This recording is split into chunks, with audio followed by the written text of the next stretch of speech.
dealing with the tragedy, the wounded womb, the anatomy, metaphysics, politics, and economics of women's disease. Last time, Brother Valentine brought one sword.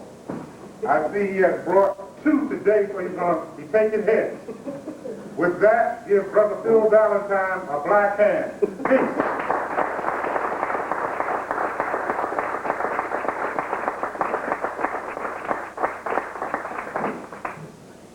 Oh, that didn't sound too enthusiastic.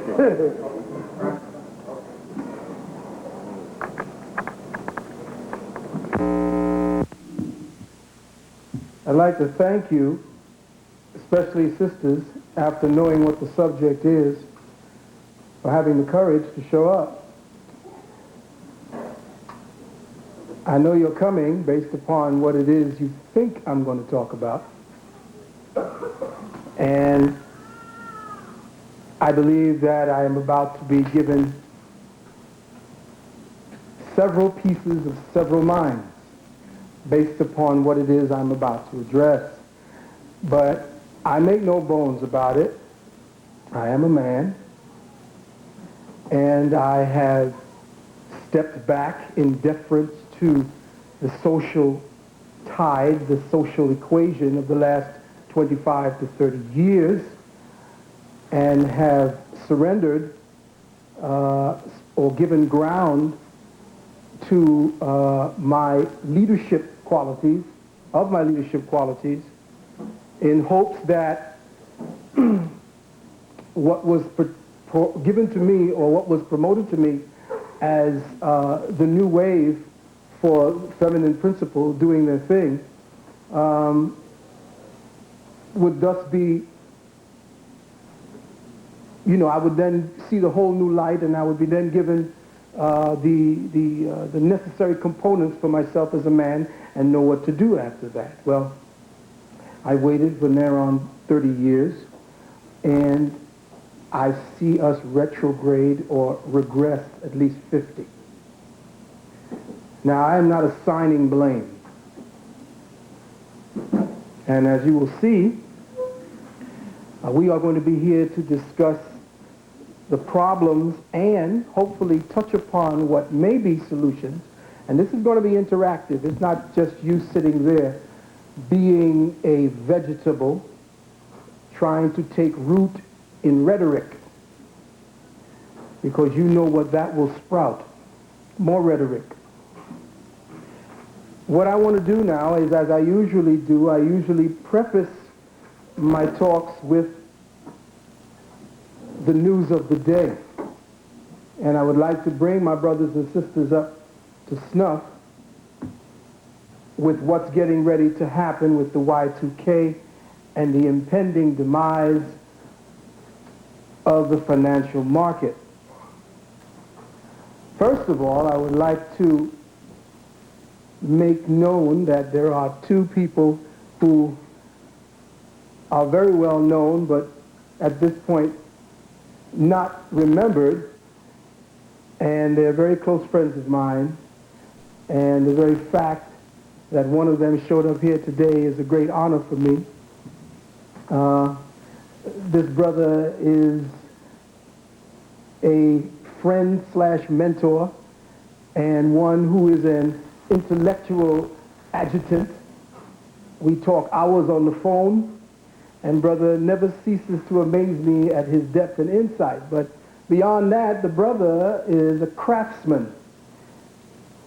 And I hope at one point in time we will get a chance to work together. I'm speaking about a brother who has appeared in feature films.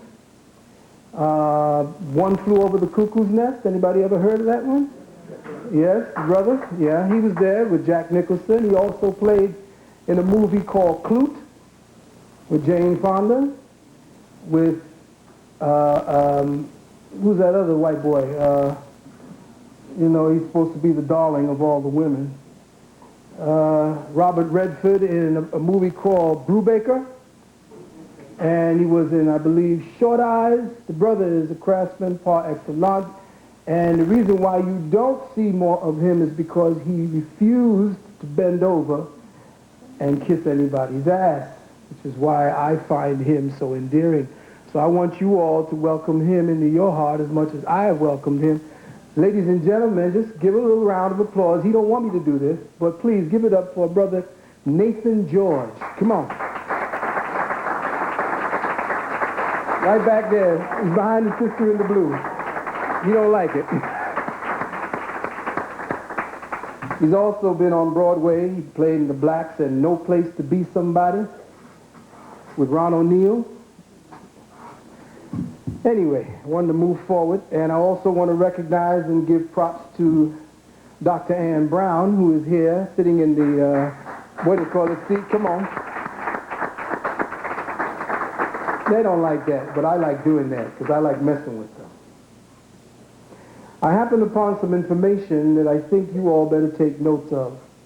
And before we even get into the subject of the wounded womb, we have to deal with an immediacy that is just around the corner.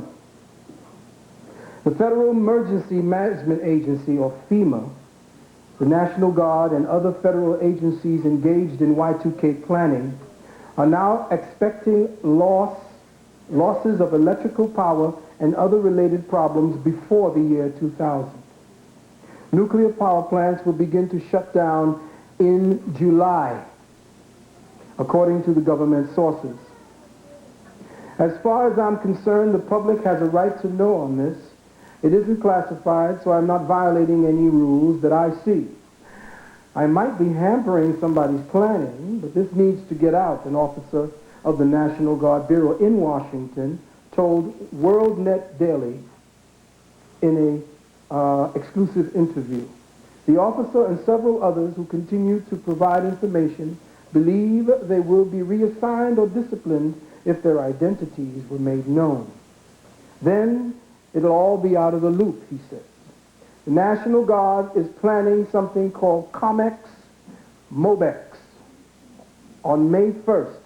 It's an exercise to practice a full mobilization of all 480,000 members of the National Guard. It will take place on May 1st. Now, I know you all have heard when pilots are going down or when there's distress, you hear, Mayday, Mayday.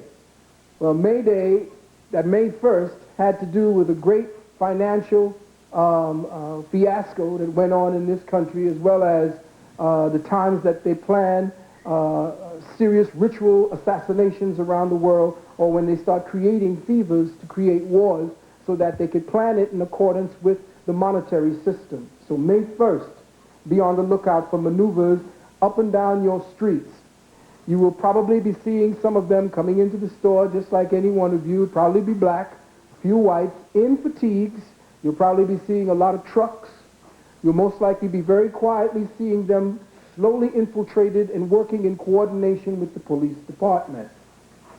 The exercise is planned to prepare for a possible mobilization in the event computer failures from the Y2K bug cause major disruptions of power, telecommunications, transportation, and banking.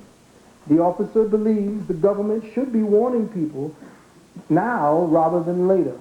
He says there is still time to prepare if the correct warnings are given. If people wait until the last minute, the disaster and the panic will be greater. I'm skipping down a few lines. Problems for the nation's power system will begin in July, right at the time of highest demand for power because of long sunlit hours and the need for air conditioning. Not one nuclear plant is Y2K compliant today. And there is strong indication that they will not be compliant by the end of the year. It takes at least 4 months to shut down a nuclear power plant. It takes 4 months just to shut it down. And power is needed to do that. The NRC, or Nuclear Regulatory Commission, sent out a memo saying you will shut down on July 1st, 1999. Listen to me carefully. This is the Nuclear Regulatory Commission sent out a memo to all nuclear power plants that they will shut down on July the 1st, unless you are compliant. That is 20% of the power grid. 20% of the power grid. which is also equivalent to our strategic reserve for power. In other words, if they have to breach or go beyond the envelope of the specific amount of consumption of power that we use within a day, they can't. They will have to brown out or black out certain sections of the city, and if it is in great demand, the whole East Coast. The National Guard believes the nation's power grid will collapse and is making plans accordingly, according to the sources. Panic and widespread unrest are expected. Now, let me just say this to you. They are not saying it may happen. Panic and widespread unrest are expected. Plans now call for a recall of all Guard members, placing an average of 4,000 soldiers in each of the 120 largest cities.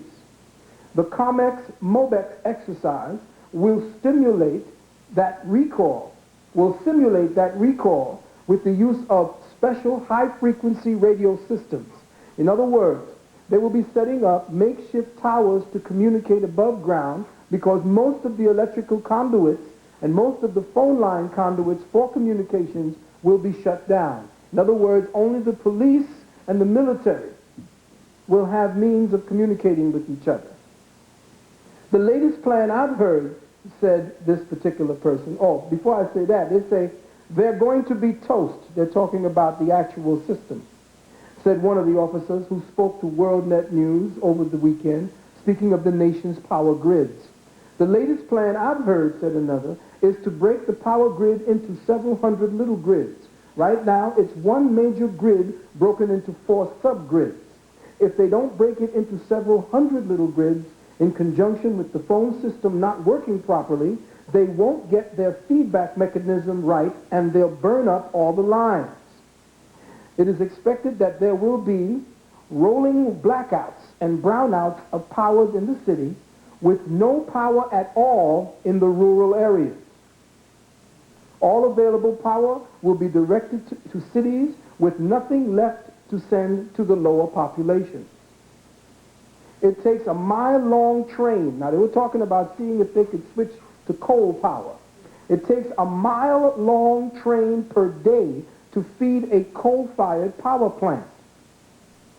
If the train system goes down, forget it. The trains are going to work, but you won't be able to track anything because the track is on the grid. Say you're trying to get from St. Louis to Chicago. You might end up in Des Moines because the switches aren't working properly. If the switches go haywire, you get derailments. Your average power plant only has a 4-day supply of fuel. 4 days. So even if the grid works properly, they can't get the fuel there. We're looking at a strategic oil depots, all the depots around the country, and we're going to make plans to commandeer them. This is FEMA talking. This is going to be a joint FEMA, U.S. government type thing, explains one. So obviously FEMA is not the government.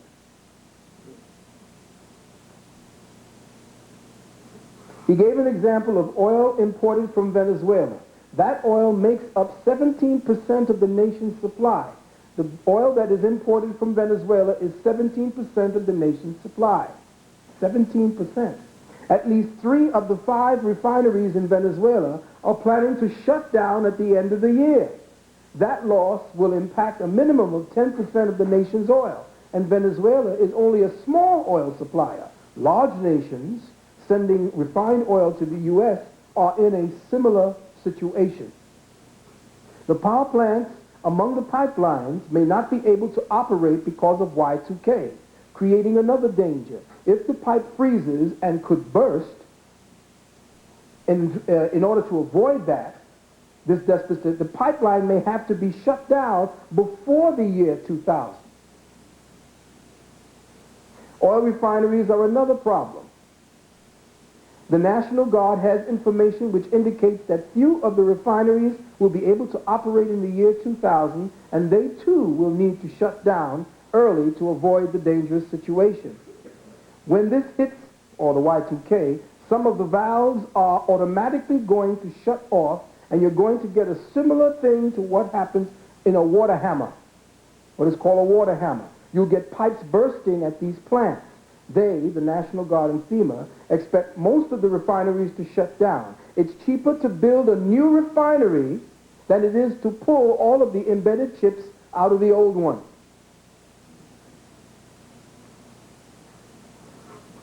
We got a pretty good intelligence that the Japanese were going to attack Pearl Harbor. However, it caught the common public off guard. That was nonsense because that was planned to get you into the war. It's the same type of situation they're saying. Suddenly, Clinton's going to be our savior and rescue us. Well, that's not going to happen. He'll be the good guy just as Y2K is hitting, or he may be, or maybe in a month or so ahead of time. But as matters get worse, he'll become the bad guy. Our nation's society is a three-pronged stool of power: telecom and banking. Power, oil power, telecom, and banking. Take any of these legs out and we're gone. The whole thing collapses underneath it. You complicate that with just-in-time manufacturing, consumer confidence, and then you start looking at the other critical modes or nodes and start seeing, especially in the power production, the dependencies which are required. You need power to generate power, and if any time you have a logistical situation where dependencies loop in on themselves, that's always bad. In many of the previous programs that I spoke about, I keep telling folks, get ready. We told you, 5 years ago at the Gathering of the Masters, I was talking to a brother who was looking at it then, that it's time for you to start squirreling away food. Well, it's time for you to start squirreling that food, because when the Y2K hits, you come up to my door looking for something, I'm sorry, Reverend Valentine ain't home.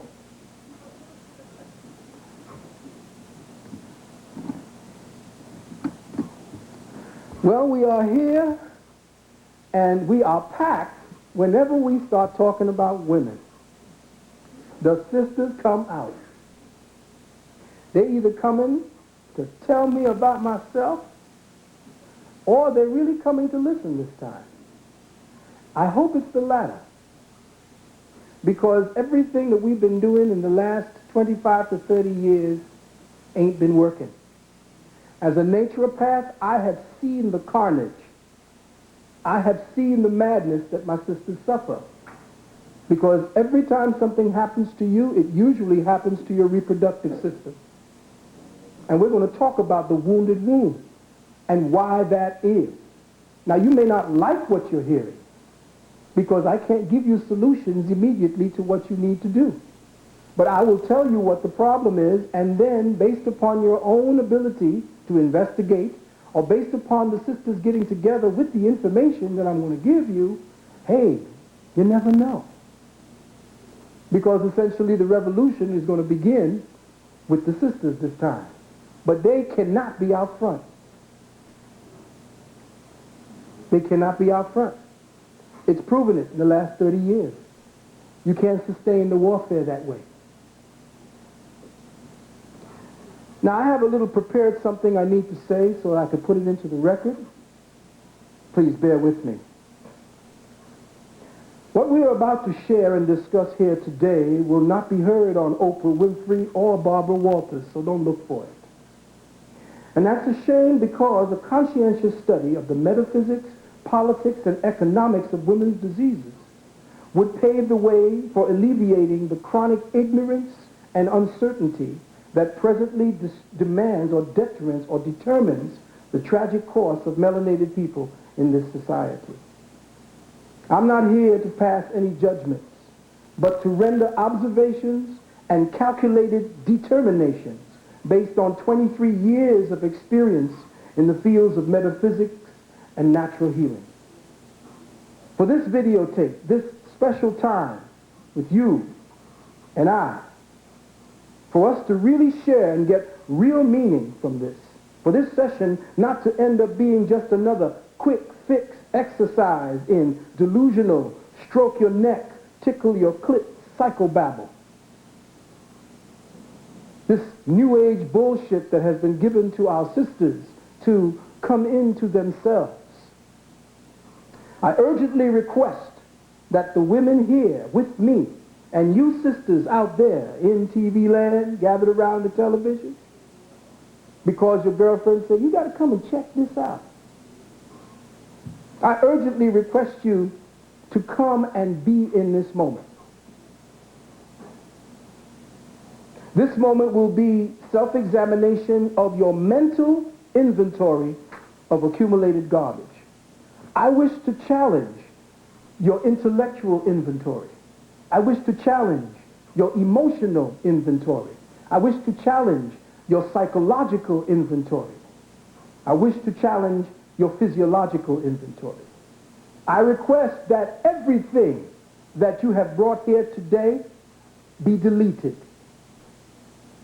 Forget everything that you think that you knew about yourself. Forget everything Essence and Susan Taylor told you. Forget everything Oprah told you. Forget everything Terry McMillan told you. Forget everything Alice Walker told you. Forget everything your doctor told you. Forget everything your gynecologist told you. Forget everything you learned in college. Forget what you learned in therapy and in these new age women encounter groups. Because they're all feel good. Get to know yourself. It's all about acclamation and surrender. And again, this is not criticizing. This is not to castigate. I'm simply speaking with passion. And my passion is sometimes misconstrued for belligerence. I'm not belligerent. I love the hell and the heaven out of my sisters. Empty your reactive minds of everything you defend, sister. Everything you defend. Because most of you, or some of you, have come here to defend who you are. And everything, or some of the things I'm going to say here, you're going to feel very offended with. I hope so.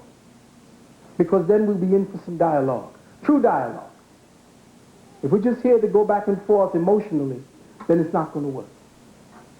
Empty your reactive minds of the belief structures that feminism has subliminally implanted through education, entertainment, politics, and economics. Allow me to introduce you to the forgotten archetypal woman, the first woman. Allow me to show you who she was so that you can awaken to who you presently are not. Allow me to introduce you to the archetypal man. Allow me to show you how much like him you have now become. The underlying principle operating to the detriment of women's health is that this civilization has lost all respect for the immutable laws governing the hermetic principles of gender.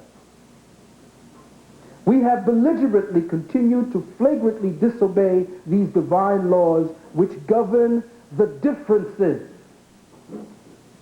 The differences, beloved brothers and sisters. There is no such thing as equality. That's the biggest rhetoric of bullshit that has been pushed on us today, is that you are equal. Your actions do not make you equal. It just shows how unequal you are to man because of the amount of diseases that are cropped up in the last 30 years. There is no such thing as equality. You've bought it hook, line, and sinker, and you've been pulled onto the boat of that fisherman that has been plucking you out of the water each time and then looking at you like they do in the fishing shows and then throwing you back just to catch you again. Our ancient cultures established behavioral ethics based on these gender differences. Let me say this again, beloved sisters and brothers. Our ancient cultures established behavioral ethics based on these gender differences. Ethical behavior that came about as a result of intelligent, harmonious interrelationships with natural law. Laws which today feminism wants you to believe were somehow concocted by men to enslave women. You see, the gender differences celebrated and even worshipped by our ancestors since the dawn of time are the specific targets of attack by Amazonian feminists. For the last 35 years, they have mounted a successful attack against proper gender conduct. A protracted attack to eliminate all of the natural boundaries and differences of conduct and occupation that protects the internal biological integrity of both the man and the woman. What does he mean by that? The things that you now so haphazardly and taken for grantedly do today, your ancestors would look at you in awe as women. You see this woman, this white woman, coming up on a horse, straddled on this hard saddle, with her vagina hitting this horse's back, and you say, well, whoa, that's a powerful looking sister. The Native American women looked at her like she was out of her mind. But you sisters go out riding bikes, and it's the same thing. Brother Valentine, riding bikes? Yes, anytime you straddle anything that is harder than your vagina, you think about that, sisters. And we're going to get into that a lot deeper. The feminist branch of the neo-sex phenomenon, neo meaning new. See, I know that most of the people that's leading these sisters today are the neo-niggers. We got a lot of neo-niggers, and you can see them in Ebony every month. You can see them in Essence every month. You can see them on the television when they want the black opinion. Neo-niggers is just those same Negroes that was in the house telling Massa when he got sick, Massa, is we sick? Just wanted to be with Massa. Well, neo-niggers have followed the feminists.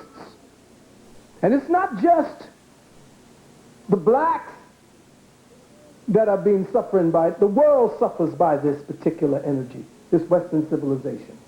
And we're going to discuss why feminism has been given such a heavy platform today and how it grew in power as it did. And what effects you sisters have suffered as a result of that. The feminist branch of the neo-sex phenomenon wants us as melanin peoples to believe that by some haphazard quirk of fate or some monumental blunder of chance, Mother Nature herself actually made a mistake when designing the human body. Primarily the reproductive system and hormonal circuitry of both man and woman. Her biggest mistake, according to feminists, was in giving us gender-specific instincts with which to internally govern and regulate body functions through proper behavioral activities favorable to maintaining the biostasis of each. And I got that word biostasis from Dr. Ann Brown. She give me all them fancy words to work with. As ludicrous as this may sound, the fact remains that the above represents the philosophical fuel driving the vehicle of feminism and all other related isms. And as a result of this boycott of your natural instincts and our disrespect for the divine principles of gender, this has our species suffering what amounts to being a terminal fate. Lastly, I don't care to verify any scientific findings concerning women's diseases. I've studied enough scientific statistics and even added a few to my book called The Wounded Womb. Science be damned. Common sense be the goal. But you say, Reverend Valentine, how can we have common sense without scientific analysis of the problem? Easy. Common sense was our ancestors' science. All formulas for the sciences of being and behavior grew from the intuitive pool of common sense. Western medical science and all of the reeking intellectual horseshit you've been mentally digesting as your education was based on an ecclesiastical belief system that teaches you to become a legalized dope pusher. And when I say dope pusher, I mean dope dealer from both perspectives. The kind that you give people by prescription and the kind that you dispense to people as professional advice. The same advice that can't save you as a doctor from contracting the same damn diseases you claim to be healing people of. Now, don't I sound belligerent? I'm not.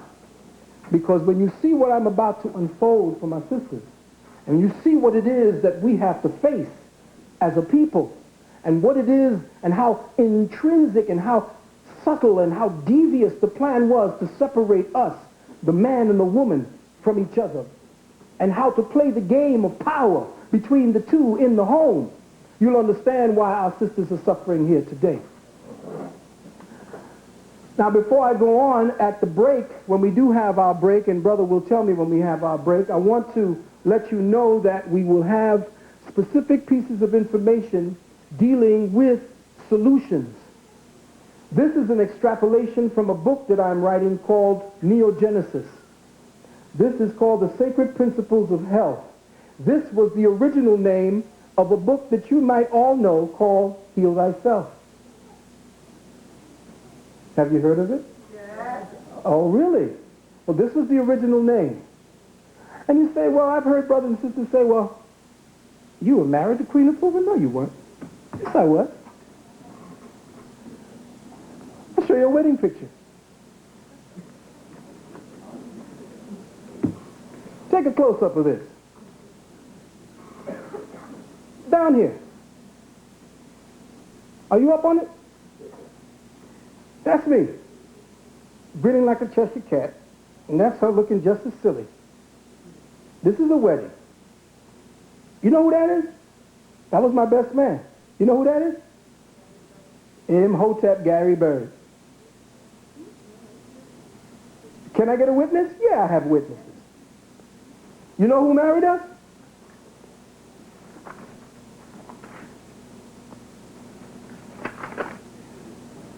Dr. John Moore, the hobo herbologist.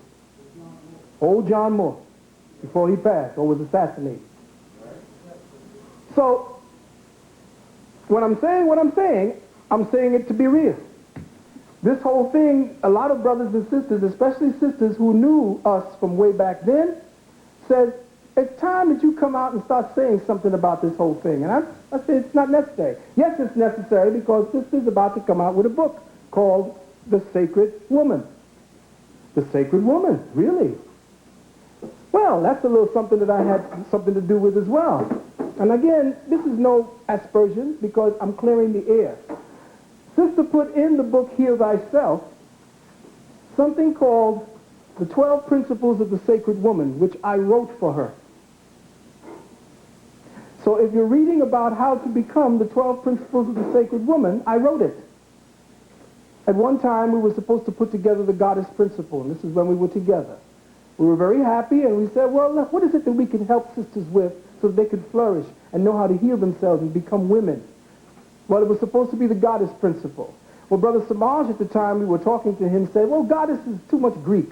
All right, well, let's deal with the sacred woman. I came up, sacred woman, the 12 principles of the sacred woman. And I'm hoping, the reason why I'm saying this now and putting it on the record as of this date is I'm hoping that when the book comes out, she did not put this in again without getting my permission, because she did it the last time. Clearing the air, brothers and sisters. Because a lot of brothers have been sitting in the back. I don't care what it is our personal life was about. That ain't none of your business. But when it comes to dealing with money and business, and she's dealing with money and business, and people are telling me I better deal with money and business, well, it's time for me to start taking a little bit of credit, which is something that I have never been doing. So if you want to deal with that, we have it over there. This book as well.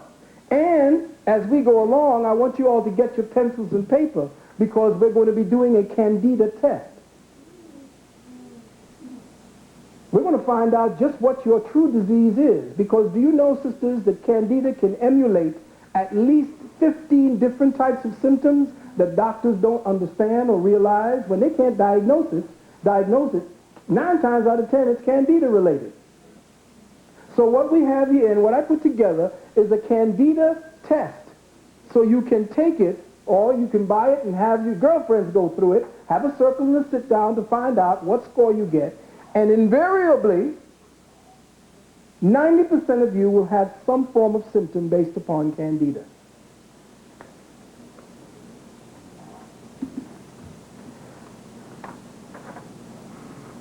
Now, my sisters are waiting eagerly for solutions, for me to tell them what it is that they've been doing wrong. Well, let's just start with the first thing, and that's career.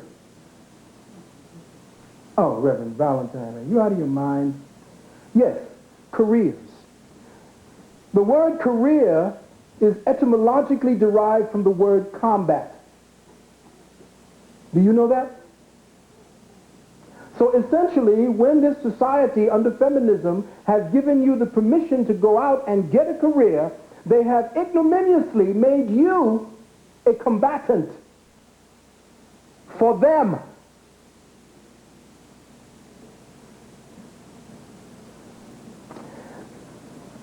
Your chief leader, Miss Hillary Clinton,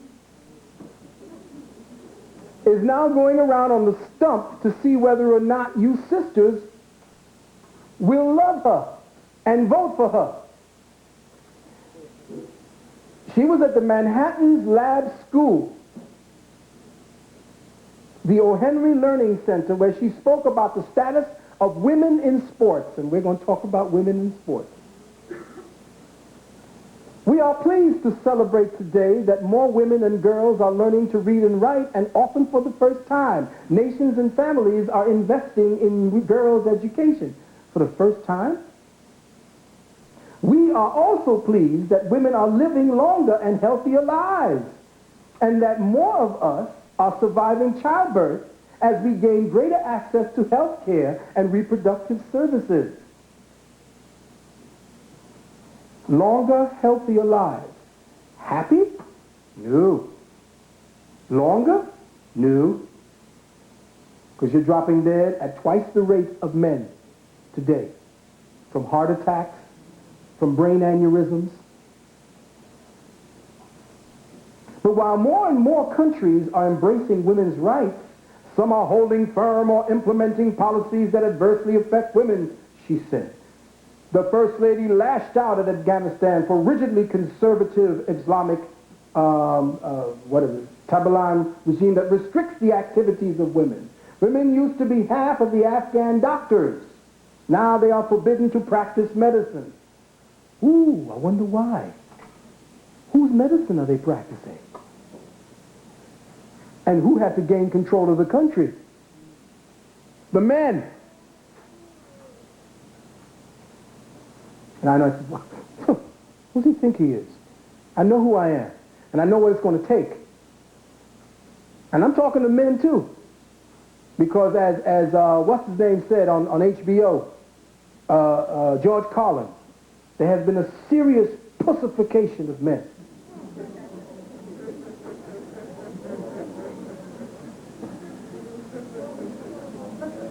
We just seem to cower every time, and we have gotten this particular view that this loud-ass black woman on Springer and all the rest of them talking down to some brother slouched in his seat. That ain't the picture here. That's bullshit. That's what they want you to believe. Women used to be half the teachers. Now they're barred from teaching. I wonder why. What were they teaching?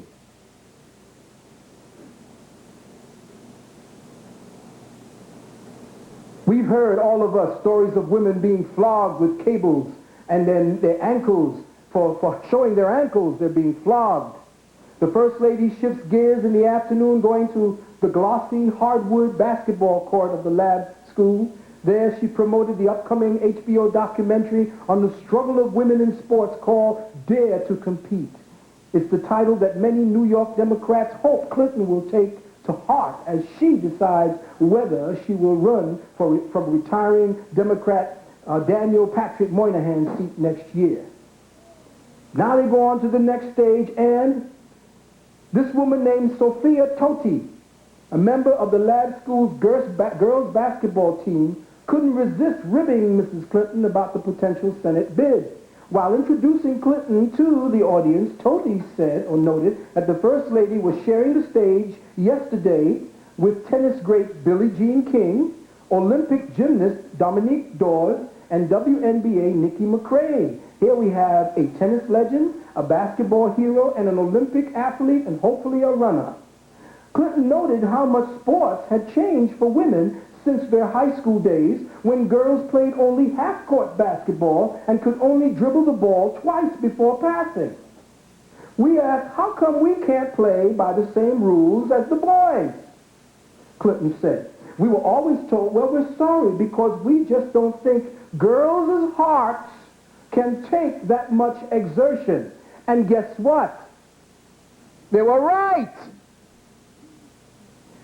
You see, the people or the entities you see running up and down playing women's basketball are not all women.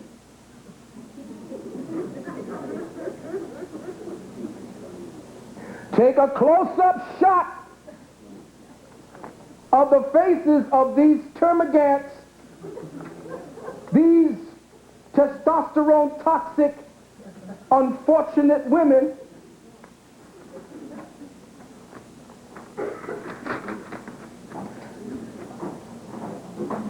These are females, not women. Big difference. A woman is a state of mind, and that state of mind is based upon her intrinsic archetypal instincts at proper gender conduct and behavior. This is not proper gender conduct and behavior. I don't care what you're ready to argue me with. You're not going to win, sister, because you are simply imitating. You are not innovating. After I've seen Michael Jordan, I ain't paying money to see this. Show me something that sisters do that I can't do, that I will respect. And I know a couple of things that you could do immediately that blows my mind. But now, there is this thing attached to that. We will get into women in sports as well, or females in sports. But we will discuss the specific pervasive mentology of how women are actually pigeonholed or marginalized to think nowadays. Women are creatures of information, like my good brother. He's one of the few Caucasians that I would actually talk and have a discussion with. His name is George Silos there. Let's have a hand for him right there. I know there's a few of them that come in here every now and then. This man went in and joined the Ethiopian Coptic Church. Now, I don't know why. I told him, listen, stay out. He said, no, I have to do it. I said, go ahead. So I talked to him from the white perspective, and he knows how I feel about it. You know I'm right. I would tell your boy Clinton that he's a Caucasoid devil. And he'd say, yeah, you're probably right. He would say that. But I am speaking specifically about when the science is correct and it's adaptable and I can speak to it, yes, I will speak to it. Here is your Dr. Joyce Brothers. Now, this woman is a feminist. She's a closet feminist. And her writings will tell you that. This comes out of one of these newspapers, because I like to clip little things, because since y'all are so much into reading newspapers, I decided to say, well, boys will be boys, but why? She's going to tell you. Everyone teaching about men is women today. Men don't talk about men anymore. Women tell you what a man's supposed to be. You're supposed to deal with my feelings. You don't give me a chance to talk. Well, I don't get a chance to say anything either.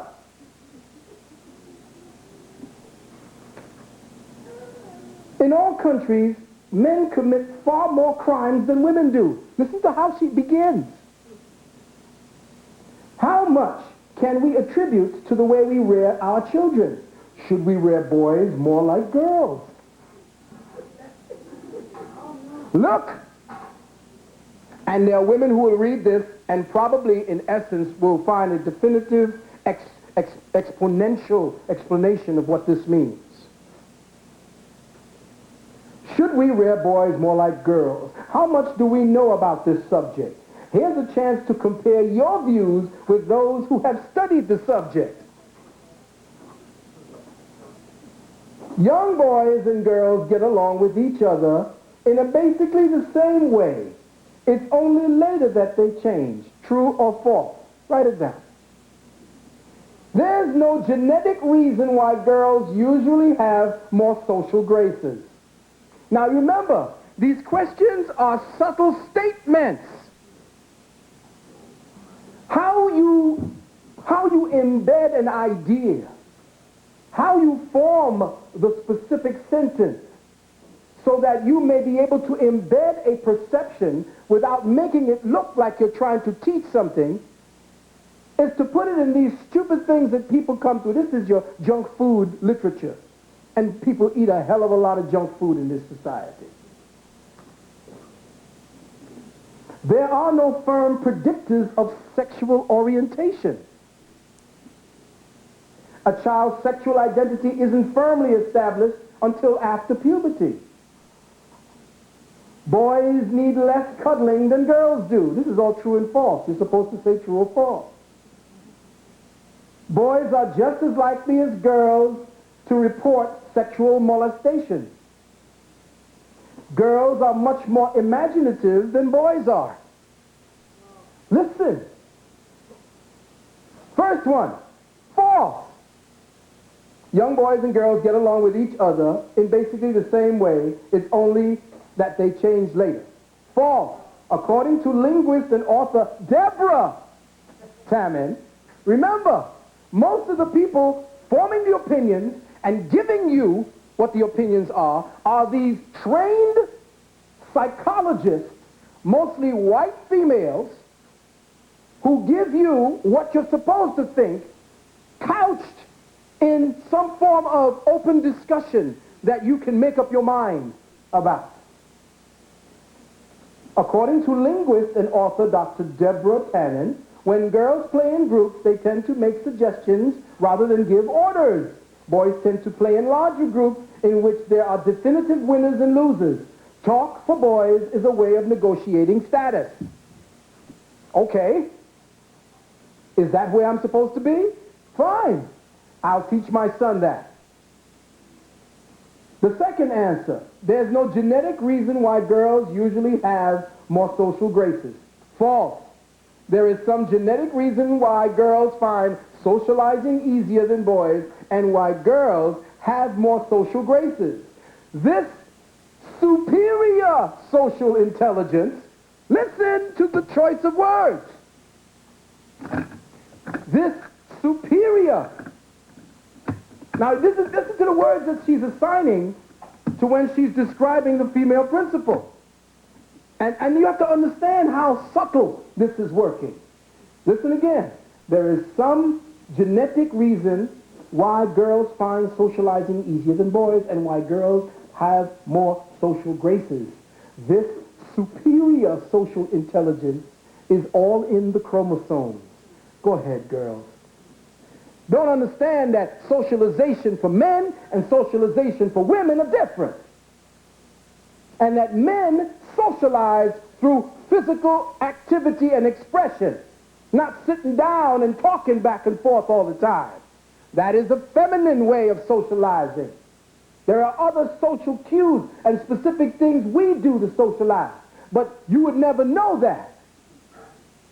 Because most of the masculine citadels of socialization were torn down by feminism in the last 25 years. The nerve of some of these feminists kicking in the locker room door while men are changing because they say they want to get, what? An interview? And if you kick them out, you're the one that's got the problem? You want to know why? You don't know how men socialize anymore? Because there are no more citadels of socialization. The gym where we used to go, the places where we used to lift weights, the places where we would go just to be men no longer exist but everywhere in this godforsaken piece of dirt called the United States, you can find a fucking woman center on every goddamn corner. And I'm angry with that. I'm pissed off. And you say, well, we women, just because we women can get together and do our thing better than you can, and we can socialize better than you can, doesn't mean you have to be angry with us. No. It was because of your goddess, your mentor, Gloria Steinem, that none of these things exist anymore. And I'm not talking to you, sisters. I'm talking into space. I'm talking into wherever it is that it will mean something to you. Fourth question. There are no firm predictors of sexual orientation. True. In other words, you have a little boy with a penis and you have a little girl with a vagina, you can't tell sexual orientation. Think about that. You are so stupid that you can't tell what a penis is for. So there's no firm predictors for sexual orientation. The very fact you have genitals predicts your sexual orientation unless there is some physiological anomaly, genetic or otherwise, environmental or otherwise, psychological or otherwise, to cause that anomaly to happen. You think about that. We still don't know exactly what makes some homosexuals and others heterosexual.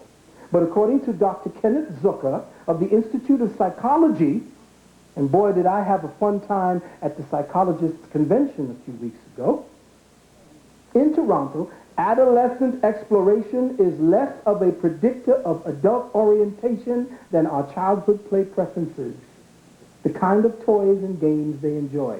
So, if a boy is constantly playing with dolls, there's no problem. If your girl wants to learn to shoot and play with trucks, give them to her. There's no problem. We define sexual orientation in this society now. So now you and your particular pathology is protected by feminism. Because in the workplace today, you sisters know it, they're all over. Sisters call me up every day talking about the fact that they cannot have peace, not because of the men harassing them, but the dykes harassing them. I get those calls, truly. And you wonder, why is it that I'm able to say these things? Because, sisters, I'm the one that hears it all. So I had to make a clear assessment of the fact that the specific conditions you are operating in have to be examined, because you're making more money now than you ever have. You got the positions, the PhDs, the MAs, you got it all now. What's the matter? Psychologists, behavioral people, all kinds of workshops are blossoming. People are getting rich because of your ignorance of self. We got more people now counseling you on relationship, and the divorce rate continues to skyrocket. What the fuck does that mean?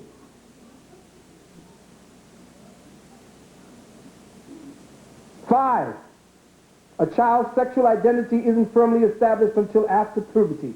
False. Usually a child's sexual identity is firmly established by age 4. Now, let's go back to 4. It says here, we still don't know exactly what makes some heterosexual or homosexual. But according to them, adolescent exploration is less of an indicator of adult orientation. Yet still in 5, they say usually a child's sexual identity is firmly established by age 4. Double talk, double speak. 6, boys need less cuddling than girls do. I can tell you the answer to that. Boys need just as much loving touch as girls do.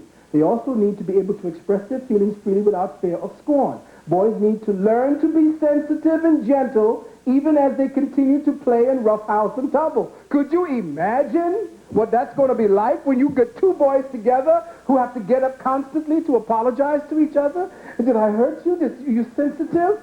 What's this bullshit? The feminists are orchestrating your behavior. And I'm sorry, sisters, this is raw, this is real. I do a little bit of swearing in and out of the discussion because it's to show you that we're adults here. And it ain't like you ain't never heard this before. We're being real here. We're being raw. It's Red Fox in holism.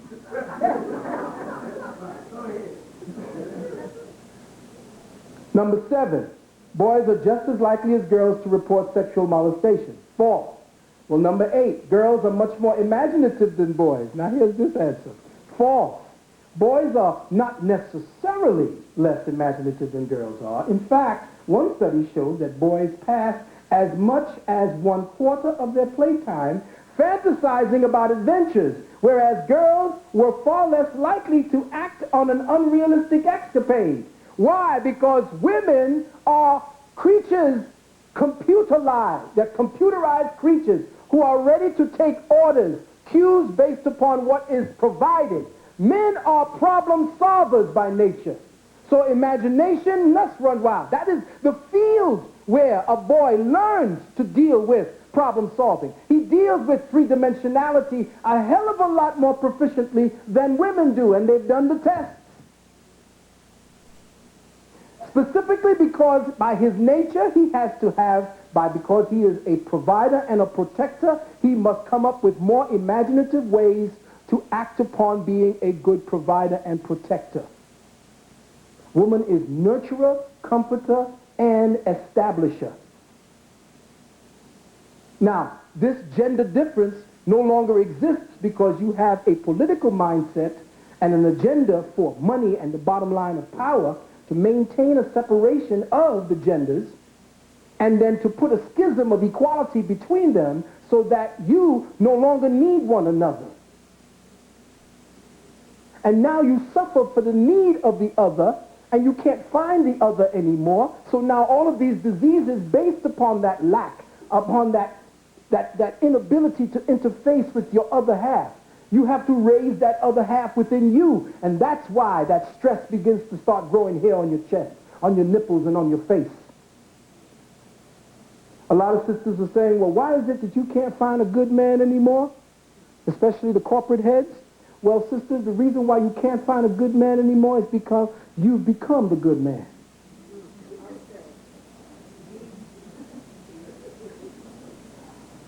Them sisters in Waiting to Exhale blew my mind. Blew my mind. The reason why you're sitting around talking about men this way is because you haven't sat around and talked about yourselves yet. What are you doing that's saying to men, you can take care of yourself? Cool. Bye.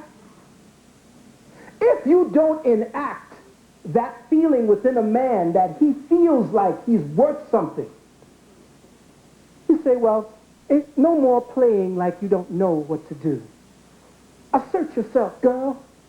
You know you can do it. Why do you have to play any ears? Essentially, the courting game is just what it is, a game. But when you're dealing with relationships, it's dealing with primal forces. If you think that you are going to pretend to be just as eloquent, don't pretend you're not intelligent. We're not asking you to be stupid. We're not asking you to be not intelligent. But when society forces you to act and play my role of problem solver, provider, and protector, what need am I for? Where am I going to fit in? Who am I to you? Am I your organic dildo? If that's the case, I'm in and out then. And that's exactly what you sisters keep telling me the problem is. You can't keep a relationship because the men don't give a damn. They're in one time, they come for a little while, gone. Well, that's how we've been trained, especially black men, because we weren't supposed to be taking care of the children that came from a bonding. White man told us, just make the baby. You ain't got to be a father. Breed so my society can succeed. And that legacy is now anywhere the white man has touched and anywhere, quote unquote, slavery has touched. That particular mentality has been handed down to the male. And that's where we're fucked up. A few of us tried to get it together in the 60s. You saw it. That's when men were men. That's when men were ready to die. But now, let's talk. Ain't you talked enough? The reason why they want you to talk is because that's what women do.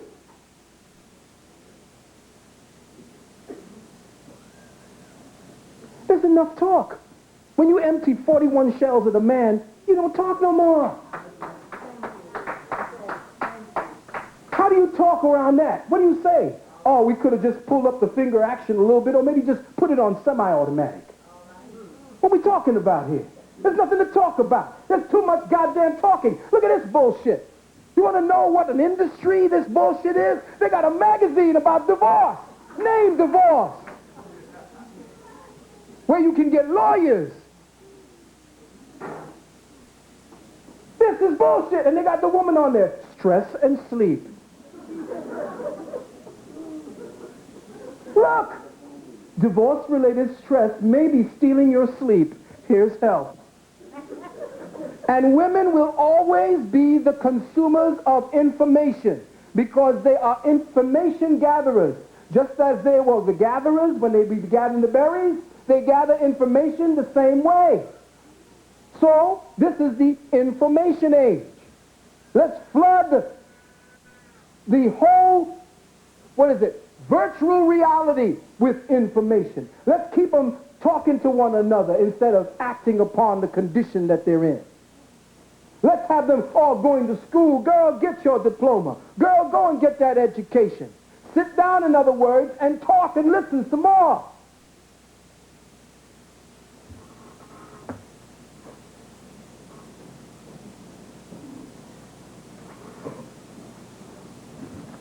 Here they are in the workplace. Women who are childless are all pissed off now with women who have children. Oh, here we go. And who they have here as your mentor? Who is this Audrey Hepburn lookalike female again? What's her name? I don't know. She's in this thing where it's on Channel 5 where she's this lawyer. Allie McButterver, you know. So, I mean, you really like this woman? What fucking endearing qualities you have with this? She's this clueless female. How the hell did she finish law? When she acts like this dullard. And you're supposed to believe this. Well, here's what she represents here. The best article in this month's Mirabella, and where is that? The best article in this month's Mirabella isn't even billed on the cover. Journalist Eleanor Burkett documents the rising anger of childless women who feel they are carrying the load for mommies who work. Oh, no. Oh, yes. Wait. Stop now. Don't get an attitude. This is what she says. They have a point. Oh, Steve. They have a point. More than one, in fact. First of all, consider that the single and childless are not an insignificant minority anymore. According to the Bureau of Labor Statistics, it's the fastest growing segment of the workforce. 1/5 of women born between 1946 and 1964 are childless. Some of those in the cohort are complaining about unequal treatment at work, forced to stay late and work weekends because parents won't, benefit package that favor families but not defend their own, or they're not being offered flex time. Is this brave new family-friendly world another kind of corporate welfare program? Welfare for parents intent on having their progeny without losing steam at work or compromising their cushy lifestyles? It's a fair question, this other woman says, and one that must be addressed as we strive to create a working environment that supports families, but not at the expense of the, child-free. Now, this sounds funny, but these are the prevailing mindsets that are operating everywhere you go in the workforce, my sisters. And they have made this the mindset. In other words, there are trends that sisters like to adopt. If there's a specific type of earring, a specific something they like, this is what they will go for. You are, by nature, consumers. So what do you consume? Not only what you buy and wear and adorn, but you consume information, programming, and indoctrination as well. Now, I know you don't like hearing that, but I'm going to show you how you do it. It is now unconscious. Here you have this woman who has now shown you how to become famous by controlling your gag reflex. Monica Lewinsky.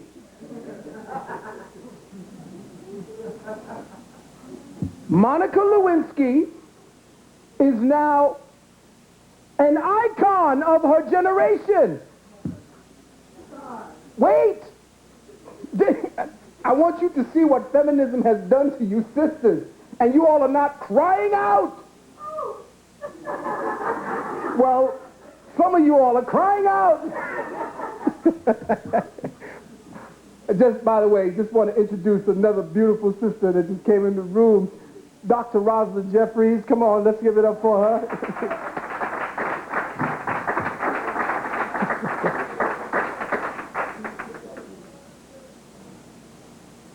White women or black women, brother, because I don't even identify with that. Okay, I hear you, sister, but here I have to say it anyway because this is going out to women who do. I know what you're saying. We're going to talk on all of that. But I have to first go to the videotape, like they say. I'd like to make a contribution to the world, Monica Lewinsky told Barbara Walters on Wednesday, adding with winning self-depreciation, a good one this time. I wanted to shout back, girlfriend, you just did.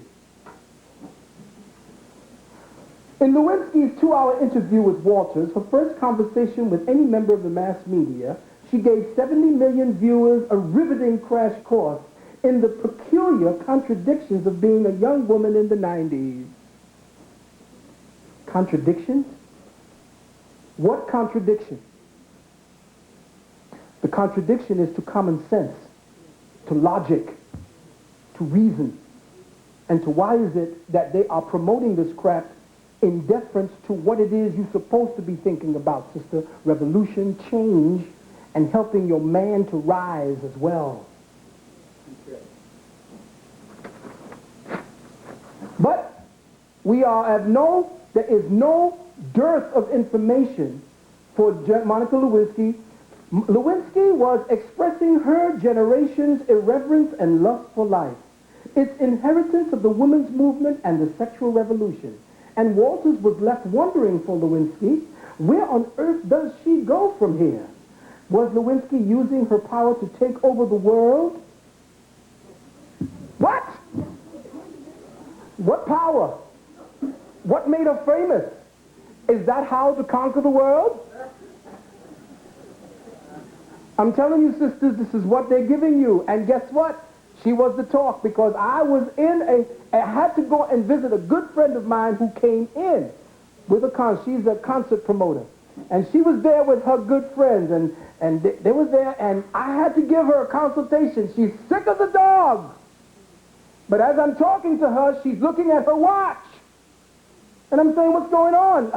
Oh, I'm sorry, Reverend Valentine, the Lewinsky thing is coming on. I'm saying, what? She says, well, I know you think ill of me. And I'm saying, I can't believe it. No, she's not going to stop what I am helping her to do with herself, her suffering. She wants to shut me up so that she doesn't miss this. Sisters, you don't see it. You don't see it. I do. I see it.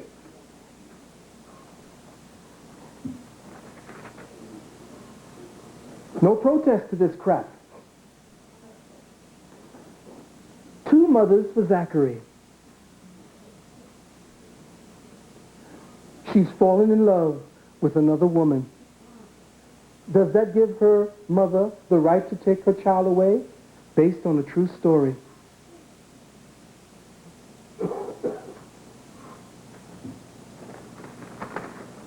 Sex amongst equals. I love Thursdays because you see so much stupidity in here. you can actually write, and you could put up a whole mosaic that will cover the Holland Tunnel. Sex amongst equals in our culture is pleasure for him, frustration for her. Women are not inherently less orgasmic than men. In fact, women are physically capable of multiple orgasms. Women who have sex with female partners climax 83% of the time, with men only 29% of the time.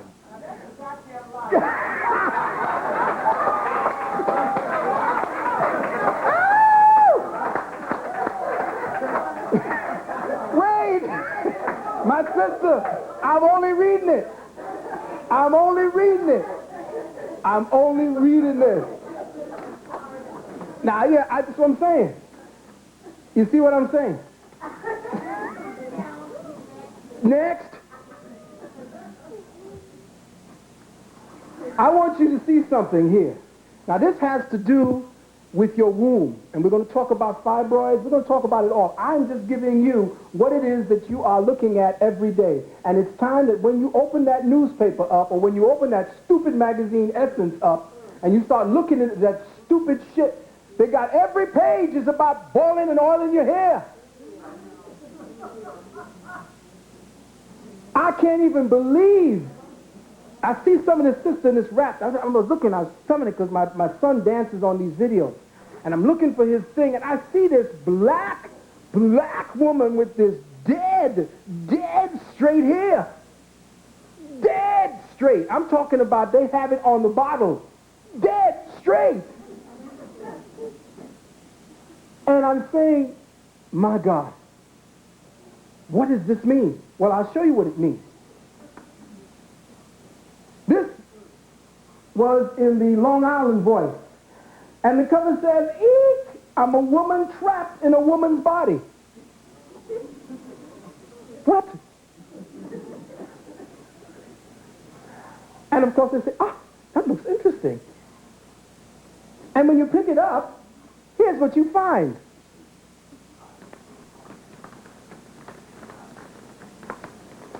In this magazine, there is this.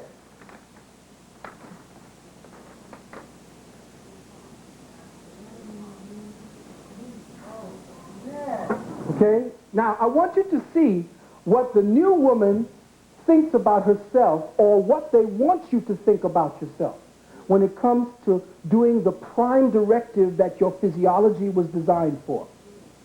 It says here, anatomy of a new mom. Needs a perm. Wonders why. Mashed potatoes for brains. Can speak only in monosyllables. Can't snap, could snap at any time. Feeds infant, but forgets to feed self. Now wait. Teeth gritting while the precious parasite clamps down on a cracked nipple. Everything out there now, my sisters, is to get you to stop procreating. Especially melanated peoples. There is the global 2000 scenario of the destruction of people of color. 2.6 billion people of color must die by the year 2010. Why? Because by 2010, white people will not be able to keep up with the exponentially growing population of dark folks in dark lands. So a particular global scenario has been carried out in everything we do. That is why feminism was promoted to the front, especially a branch of feminism I have called Amazonian feminism. Also, bags from lack of sleep, neck sore from oogling, back sore from relentless bending over a changing table, plugged milk duct, swelling, leaking nipples, IV bruises from labor complication. Well, if you stayed your ass at home, that wouldn't happen. Sway back stance to support little schnookums. bigger thighs than ever before, new hands from constant, chapped hands from constant wiping, relics from pre-baby days. Now she's carrying a bucket from everything that she used to be. Creative. I would think that the epitome of your creativity is suckling at your breast. But they put lost relics. Your creativity is gone. I would think a mother is the most creative person on the planet. Solitude. That means you don't have your husband around. All right? Focus. No more focus. No more spontaneity. No more travel. No more romance. No more relations. No more sex. No more food. No more fun. And here it is. Unshaved legs.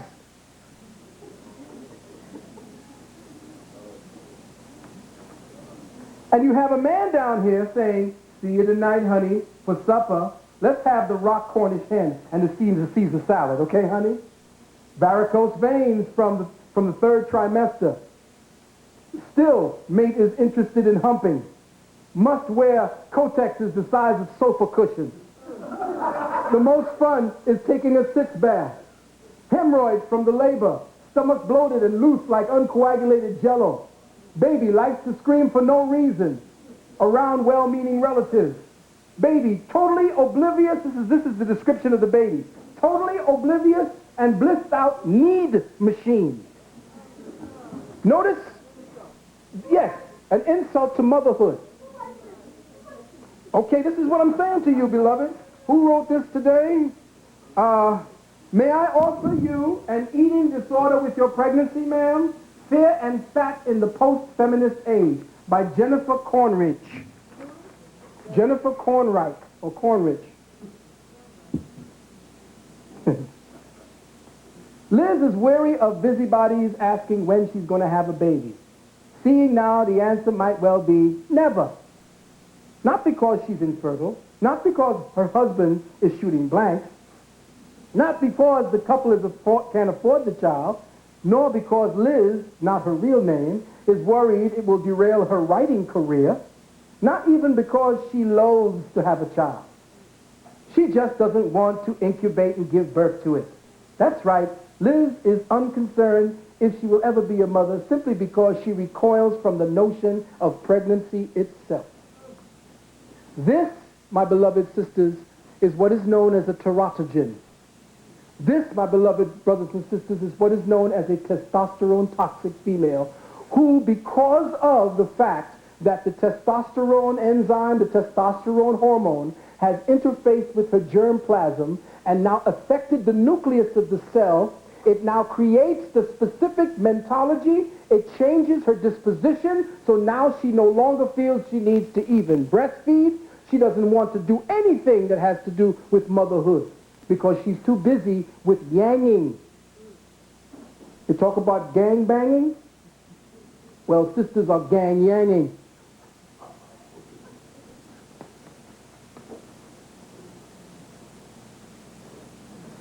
Why are you wearing men's underwear?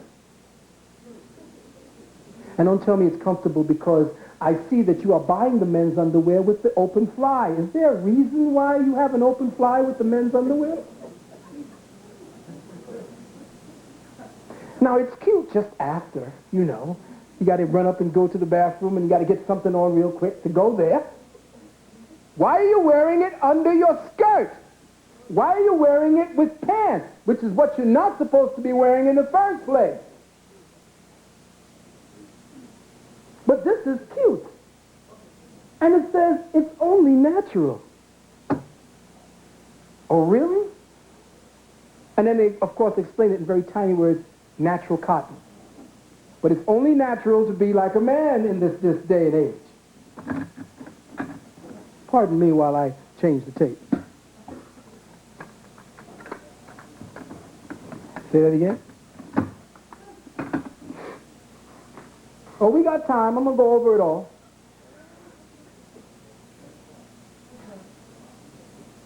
Here's something that George wrote And it says, are you a bull or are you hamburger meat? American women and the harem master. Now, he says milk cows have calves each year in order to be able to produce milk. Their calves are taken from them at birth and raised by meat producers to become milk-fed veal. Bulls don't permit calves to be taken from their cows, nor cows to be removed from the herd. To prevent the bulls from interfering with this practice, they are castrated, called steers, and eventually are led to slaughter to become hamburger meat. Does that sound familiar? Human societies complain about this practice that denies bulls and cows the opportunity to raise their offspring. They also complain about the treatment of calves that live in cages as they are raised to become milk-fed veal. But in our society, women are separated from the fathers of their children, and like the cows, are hooked to the treadmill of the production. The children aren't raised by the parents either, and like the calves who are raised by the third party, they are raised by the state. The third party is the state. If the fathers complain, then they, like the bulls, are emasculated. If they don't like this emasculation, they are put in cages to live. Human societies do not complain about children raised without parents. They don't complain about men living in cages either. That's very, very insightful. Are you a bull or are you hamburger meat? If you are not living with your mate, if you let the state raise your children, you are hamburger meat. It's only a matter of time until you are put to live in a cage. Bulls are in charge of their environment. They protect their mates and their offspring. They don't let anyone mess around with the herd. I don't know if you've ever seen the yak or any of the Cape buffaloes. Whenever there's an attack, they circle and they put the females not in the epicenter. The young go in the epicenter. The women are in the next center, and then the bulls are on the outside, and they circle. We don't do that anymore. We don't do that anymore. Instead, we want to be Demi Moore. We want to be G.I. Jane. You want to be all that you can be, sisters. I know, sister, I know. Private Benjamin may have avoided getting her head shorn, but with the arrival of the clean-cut G.I. Jane, expect more A-list actresses to be heading to the barber chair for their country. Real Time predicts the next recruit.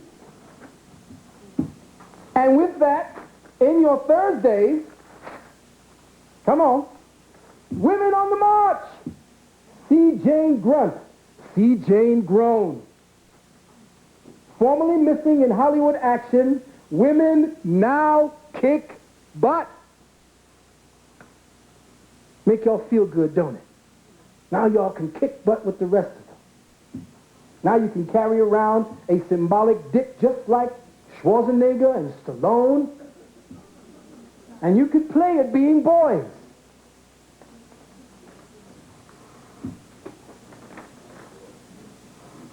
Why do you think they call it the Liberty? The New York Liberty. This is liberation. You see? And you got women now competing like men. Look at them. Fighting. Muscles. Bulging. Looking pumped. Cut. My brother, if you like a woman cut and pumped, I question your masculinity. Because if you're laying in bed with a woman that has thicker abs, thicker latissimus dorsi, harder than yours, I don't know about you brothers, but I don't want to have a backside that doesn't give when I hold it. I don't want to bounce a quarter off my woman's backside. You got a problem, brother, if you are walking down the street, and that means all of that. You could tell feminism was promoting that crap because you saw it on Montel Williams. When you saw this pumped-up female that looked just 2 or 3 sizes shy of the Incredible Hulk with a bathing suit two-piece. There was nothing there. She had pecs. Now, if you like to look at pecs big as Schwarzenegger with a little bra on, brother, like Marvin said, you got a serious problem. And she had a man. Look at this. Dykes run their own protest on Fifth Avenue. Now, I want you to take a zoom of how many. There are over 10 to 50,000 of them. Zoom on that. Look at that. Where they coming from? Yeah. Well, we're going to talk about where they're coming from. Now, do you think that I'm off when I say that women are like calculators? They need information like computers. They need to be constantly uploading information. Well, they even wrote about that. Look at it. Living by the book. Shelves are crammed with new guides for us. The perplexed sex. The perplexed sex. Could you imagine? Why do you think there is a specific woman's section in all publishing houses now? Because you constitute the greatest consumers of information.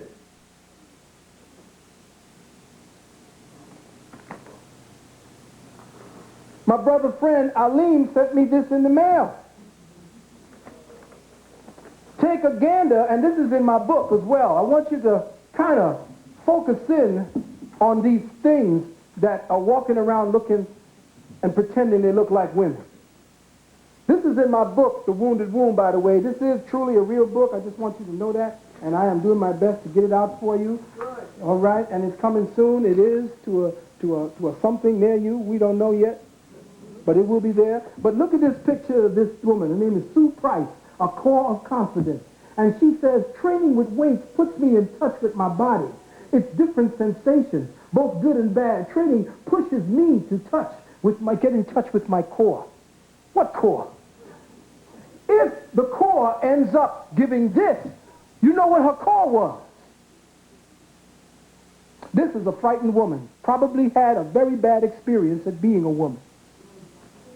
Didn't like being with men because men she couldn't trust. So what did she do? She went out and became one. And it always blows my mind how most of these women who are gay hate men so much that they look and act just like them. If I was hating something, I definitely would not want to be like that thing. Why would you want to dress like me? Why would you want to walk like me? Why would you even want to fuck like me? If you hated me so much. This guy says some of these steroid-using women are 3/4 of the way to a sex change and don't know it.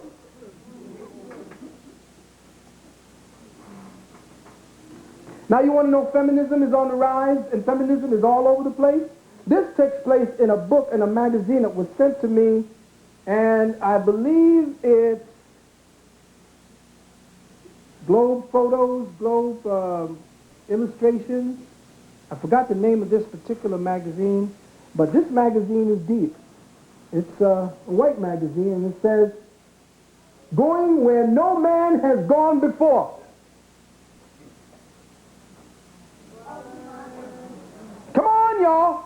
I'm not making this shit up. This is what they want us as men to do. You don't want to carry babies anymore. You already said it in about 4 or 5 of these magazines. They already told you how they're going to put the babies. They're going to hire faggots to carry babies. And where they're going to put it?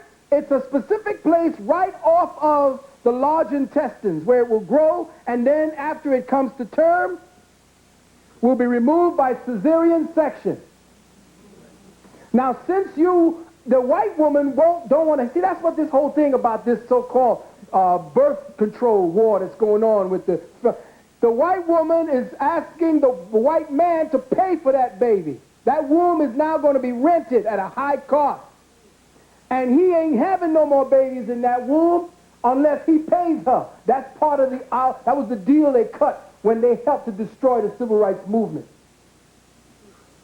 Now, if you want to have a baby, this pussy goes up in price. But I want power. I just don't want the home. I don't want the Zsa Zsa Gabor trappings.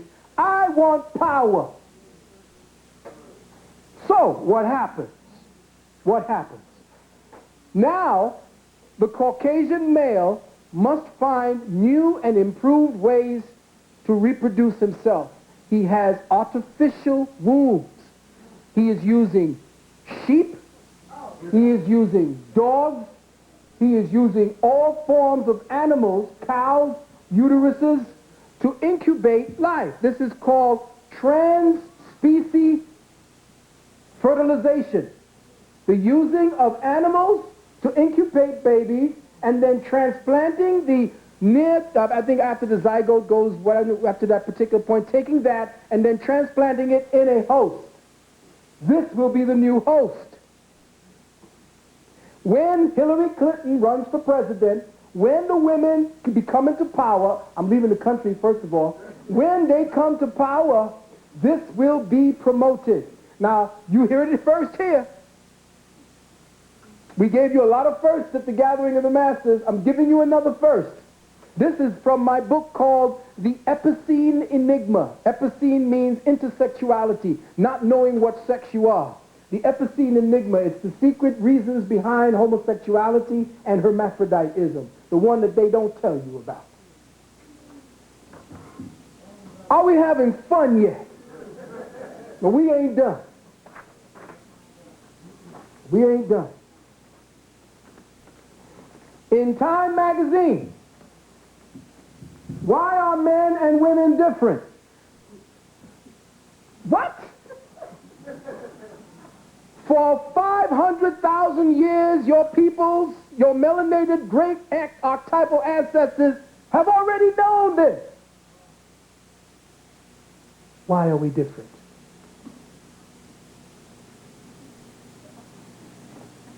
Many scientists rely on elaborately complex and costly equipment to probe the mysteries confronting humankind. Not Melissa Hines. Look who's doing the studies, y'all. She wants to know why men and women are different so that she could understand what it is to gain power.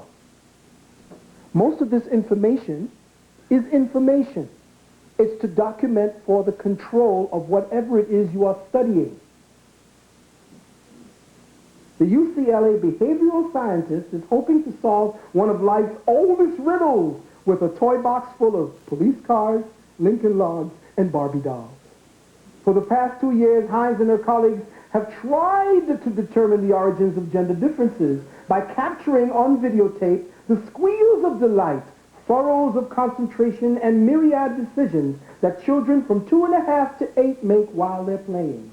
Although both sexes play with all the toys available in Hines' laboratory, her work confirms what most parents and more than a few aunts, uncles, and nursery school teachers already know. As a group, the boys favor sports cars, fire trucks, Lincoln Logs, while the girls are drawn to the dolls and the kitchen toys. End of research. If in the beginning stages it was already confirmed that mothers already know, based on the fact that the genitals will tell you what they are, you don't need to know. If by nature, at 4 and 5 years old, the boy is showing what testosterone is going to look and act like, then yes, you help that to control that, and after 7 years of age, you give it to the father.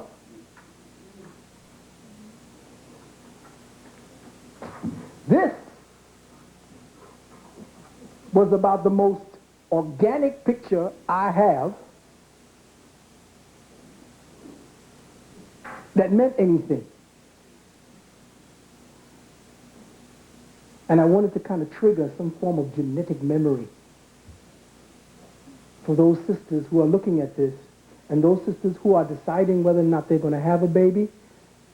Understand that your body is the universal archetype. And that man, quote unquote, mem, and I don't mean man by male. Man is 3 Hebrew letters put together. Mem, Alf, and Nun. Mother, father, son. That's what man means. Okay? This is the most organic looking picture that I could find on the subject, and I know it's a shame. But every time I open up any of the common newspapers or any of the common garbage that is given to me, this is what I get, this crap. Specifically on this book. How to be. Ladies, you obviously don't know how to be. You need instructions. You need someone to tell you what to do. You have to have at least every 6 months another woman coming to tell you how to best do what you should be doing as a woman in this pathological environmental circumstance you call Western civilization. I open up to this point. From what I understand, Sister says some very nice things.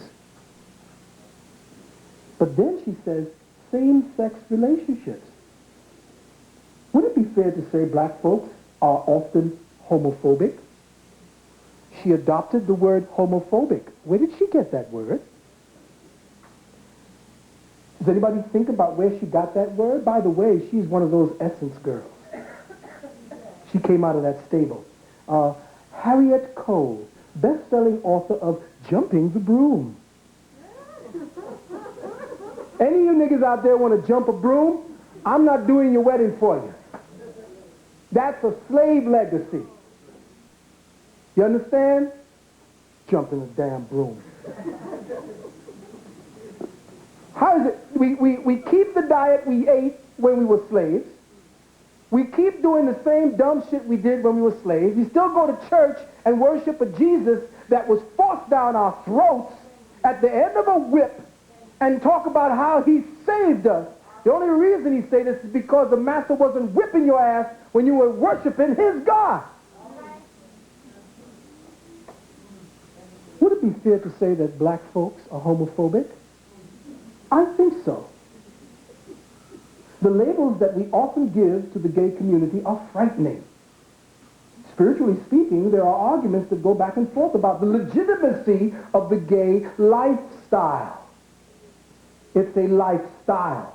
It has nothing to do with life. The reality is that many people in the black community are homosexual. And we're going to get to that. During the course of focus group work,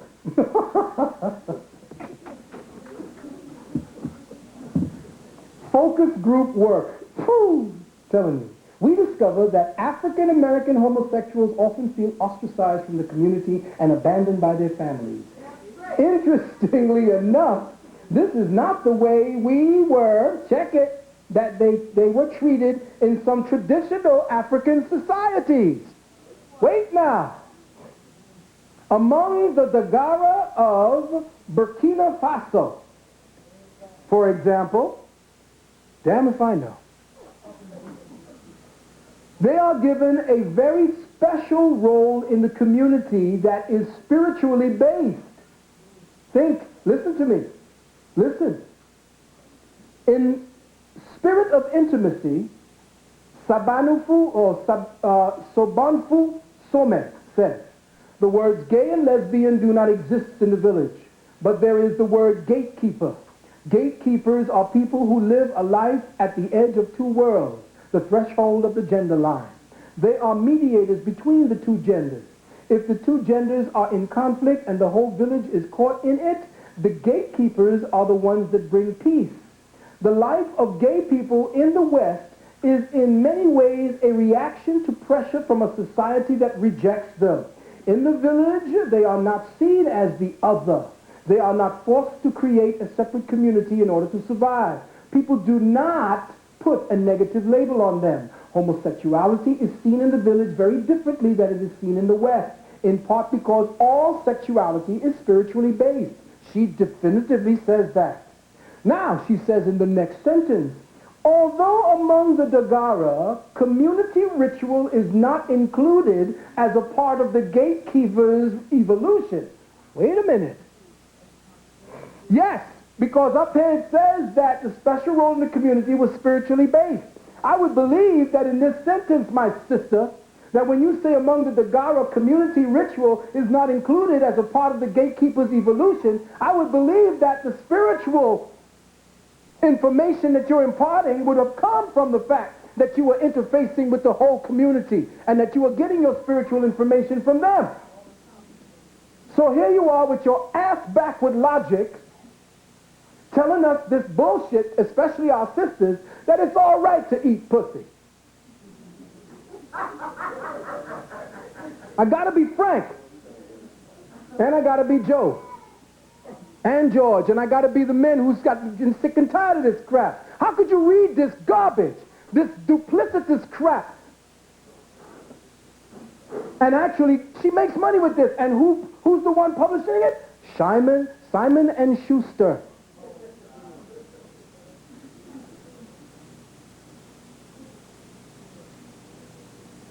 Why was homosexuality something that was embraced? Because we embraced all pathology.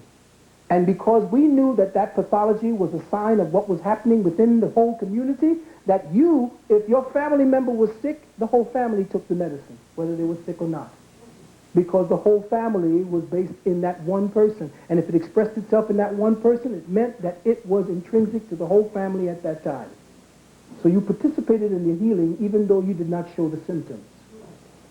And the reason why these people were given a specific job is because we could always incorporate pathologies and use them to the positive. Not the way they're using it today. Incredible. Ancient right, new fight. Now the sisters are fighting about the fact that a 10,000-year-old ritual of taking off the clitoris is somehow something that you should be pissed off about. Let me tell you something, sisters. If your African secret societies, your African women who have secret societies in Africa have been doing this for 10,000 years, who the hell are you with your education to come and tell them what they were doing? And you got feminists like this woman, Alice Walker, going over there to tell them. They kicked her ass out and tell, mind your own damn business. And why? Why? Because that was removed for the following reasons. Oh, just before this. This is Omni. They discontinued it. This is one of the last issues. The rationale, the bizarre, and the uncertain future of gender.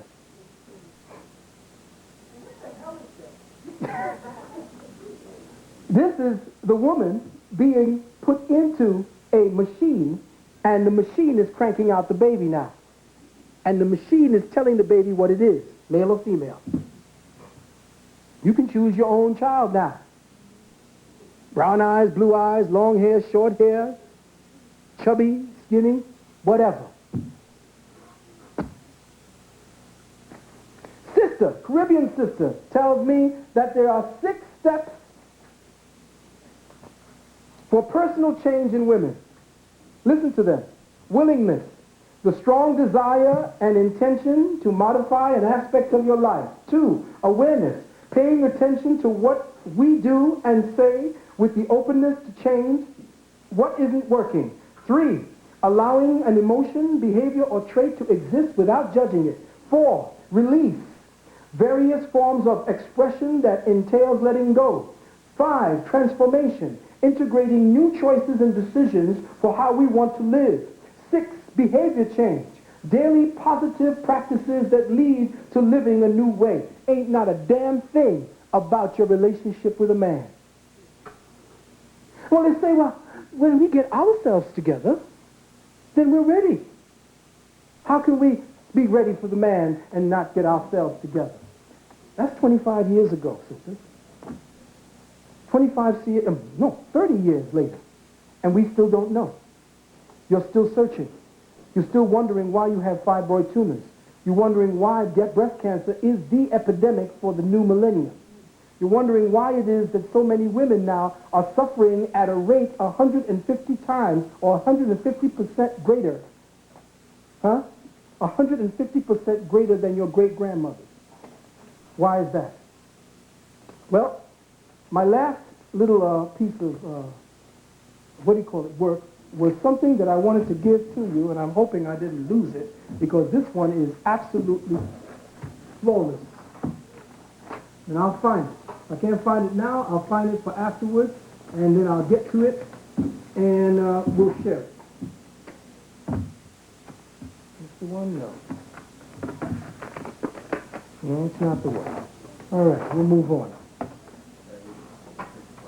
Okay.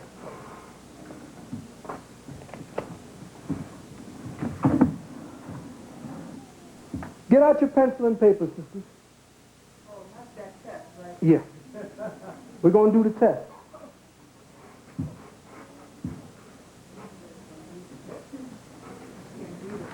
You have to do the test, and I will have it for sale there on the table so that you can actually go over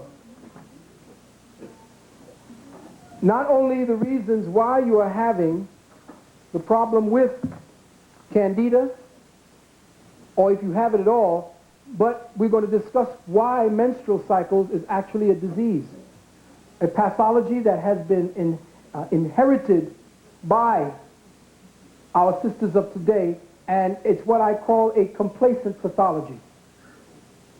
We no longer feel that we need to fight it. It's an inevitability. Girls from 9 years of age to about, 45 do it? 50, they do it. So that's what it is.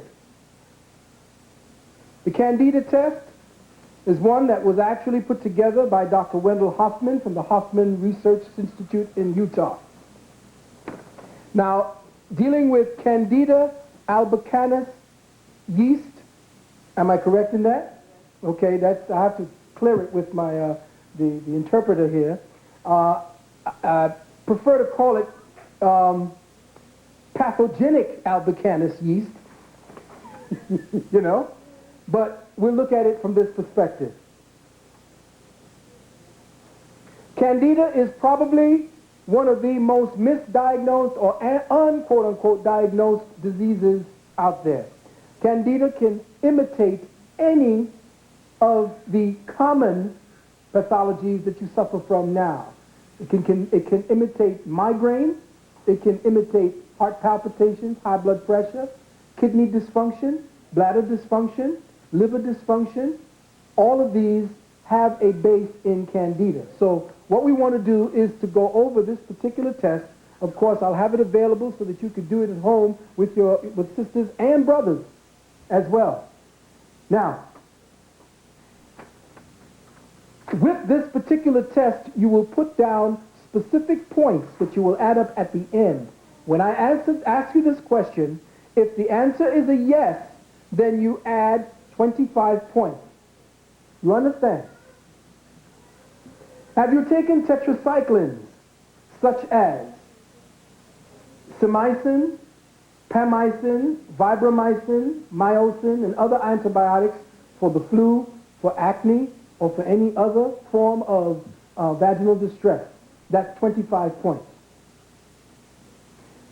2, have you, at any time in your life, taken any other broad-spectrum antibiotics for urinary, respiratory, or other quote-unquote infections for 2 months or longer, or in shorter courses for more times than over a period of a year? In other words, have you taken them in a successive period of time for like a couple of weeks, over about once or twice, 2 times in the year? If you have, put 20 points down. Have you taken a broad-spectrum antibiotic even in a single course? That is, during a period in just one illness in the year. You just put 6 points for that. Have you at any time in your life been bothered by persistent prostatitis, vaginitis, or other problems affecting your reproductive organs? That's 25 points. Have you ever been pregnant? 1 time, put 3 points. 2 or more times, put 5 points. Have you ever had an abortion? Once, put 10 times. 2 or more times, put 25 points. Have you ever taken birth control pills for 6 months to 2 years at a time? Put 8 points. If you've done it for more than 2 years, put down 15 points. Does exposure to perfumes, cooking foods, insecticides, fabric shop odors, dry cleaning fumes, and other chemicals provide moderate to severe symptoms, put 20 points. If they are mild symptoms, put 5 points. Have you ever taken prednisone, Decadron, and other cortisone-type drugs? For 2 weeks or less, put 6 points. For more than 2 weeks, put 15 points. Are your symptoms worsened by damp, muggy days, or on moldy days, or in moldy places? Put 20 points. Have you ever had athlete's foot, ringworms, jock itch, or other chronic fungal infections of the skin or the nails? Are the infections severe or persistent? You put 20 points. If they're mild, put 10 points. Do you crave sugar? Put 10 points. Do you crave breads? Put 10 points. Do you crave alcoholic beverages? Put 10 points. Does tobacco smoke really bother you? I need to put 20 points for that one. For me, put 10 points. For the following symptoms that I name off, score yourself honestly and accordingly. Now, if it's occasional to mild, put down 3 points. If it's frequent or moderately severe, put 6 points. If it's severe or disabling, put down 9 points. Do you have a lot of fatigue? If it's occasional or if it's mild, put 3. Severe, put 6. If it's severe and disabling, put 9. Do you feel drained a lot? Do you have poor memory? Do you feel detached or spaced out? Do you feel depression? How about numbness, burning, or tingling? Persistent muscle aches, muscle weakness or paralysis, pain and or swelling in the joints, abdominal pain, consistent, bloating. Okay. Troublesome vaginal discharges, 3609. Persistent vaginal burning or aching or itching. Impotence, loss of sexual drive. Cramps or irregular menstruals.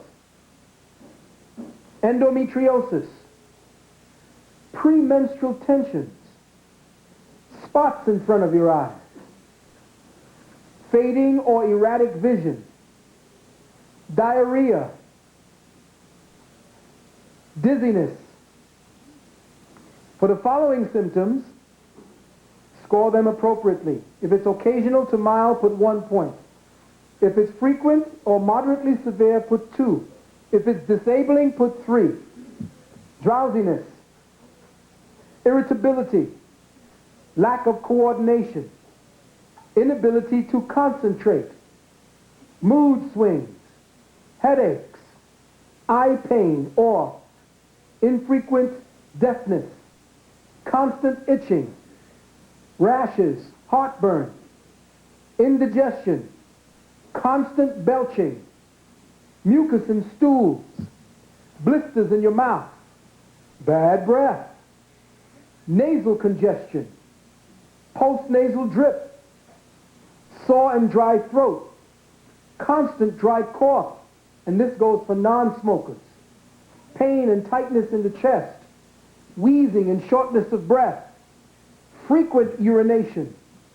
Burning while urination. Loss of vision. Burning, teary eyes.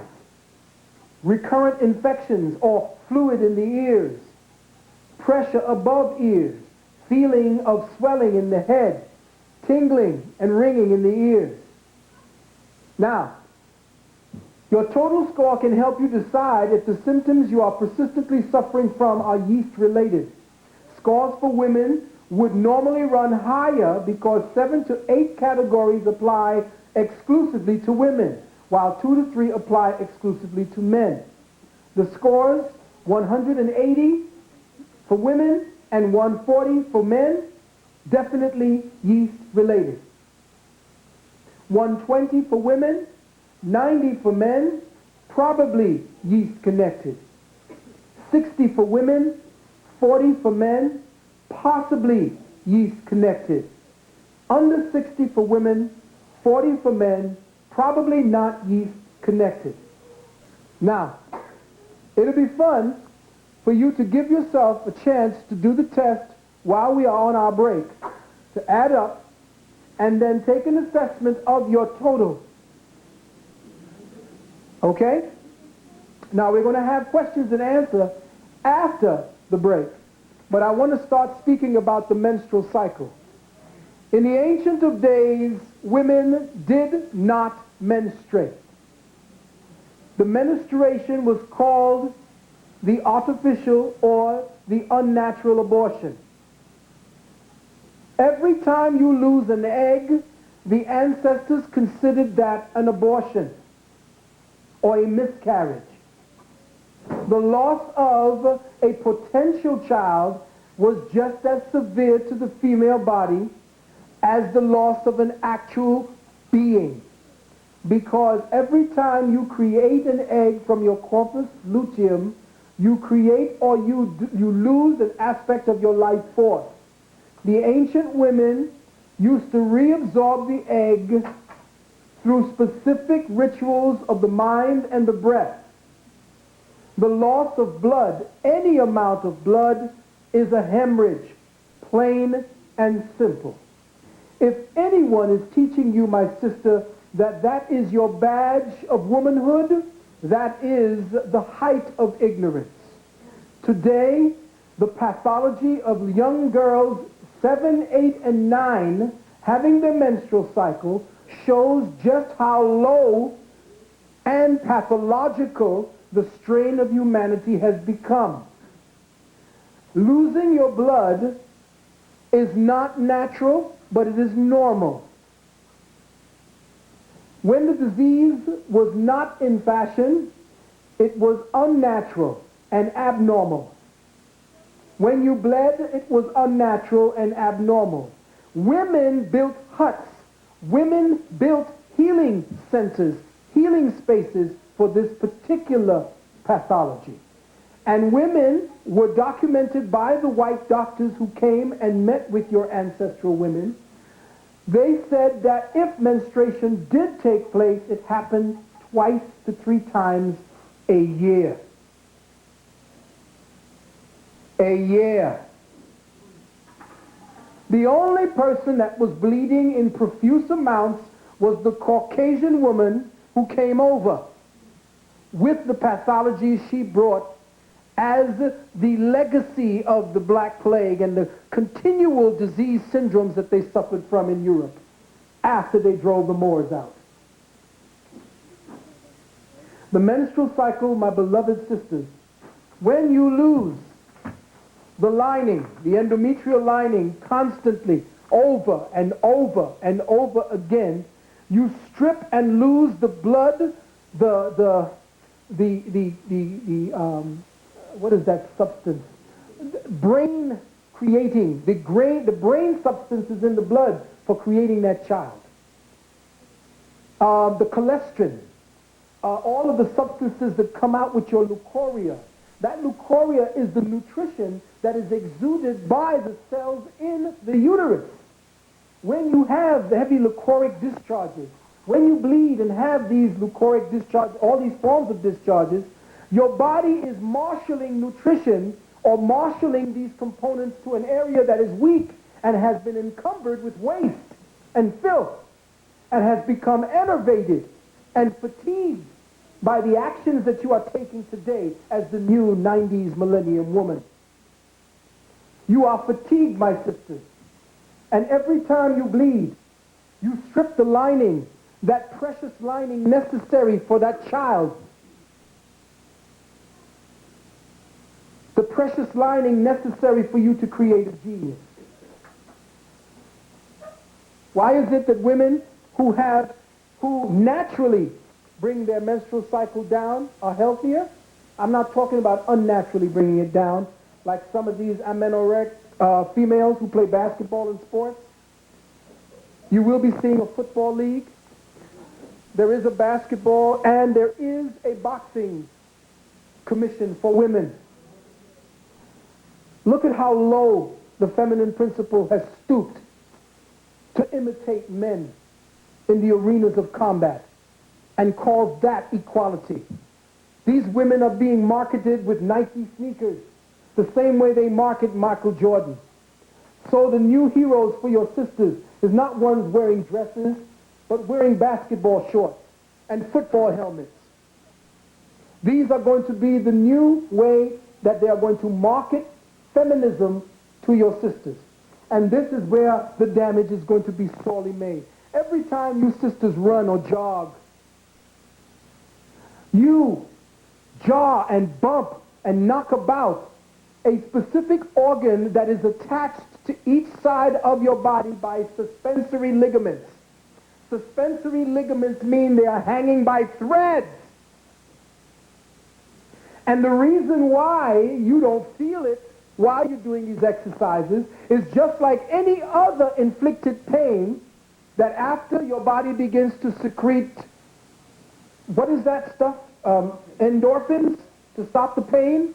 Your body creates scar tissues where the suspensory ligaments were. So when you look at these termagant females, when you look at these testosterone toxic women playing volleyball and throwing themselves to the ground to get that spike, every time they bump and run, every time you run, an electric shock hits the bottom of your heel and is sent up, making your bones a conductor for electricity. So every time you jog and you hit that pavement, an electrical shock shoots up into your uterus and destabilizes the egg forming, the ovaries, destabilizes the cellular structure. Your ovaries and your body floats. This thing floats. It does not stick to your ribs. It does not stick to your pelvis. It floats.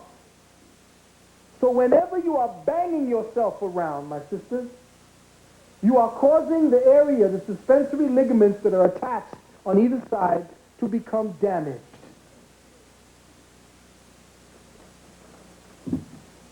In the ancient of days, your estrogen integrity was not maintained by a pathology.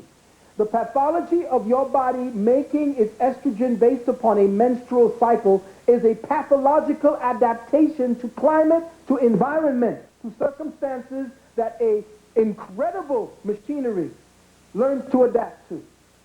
Now this is something that is very, very difficult for some brothers and sisters to understand, how pathology can now be accepted as a normalcy and something that is natural. And sisters wonder, well, why is it that we are so afraid of menstruating women? Well, brothers have a complete understanding of what could happen with a menstruating woman. So yes, we fear you, because if menstruation was natural, if menstruation was capillary damage, blood capillary breakage due to the bloating, severe joint pain, loss of smell or sometimes taste sensation, are these natural? If these were to happen to someone else, to somebody who is supposed to be healthy, would you say these were natural? Would you call these normal symptoms of health?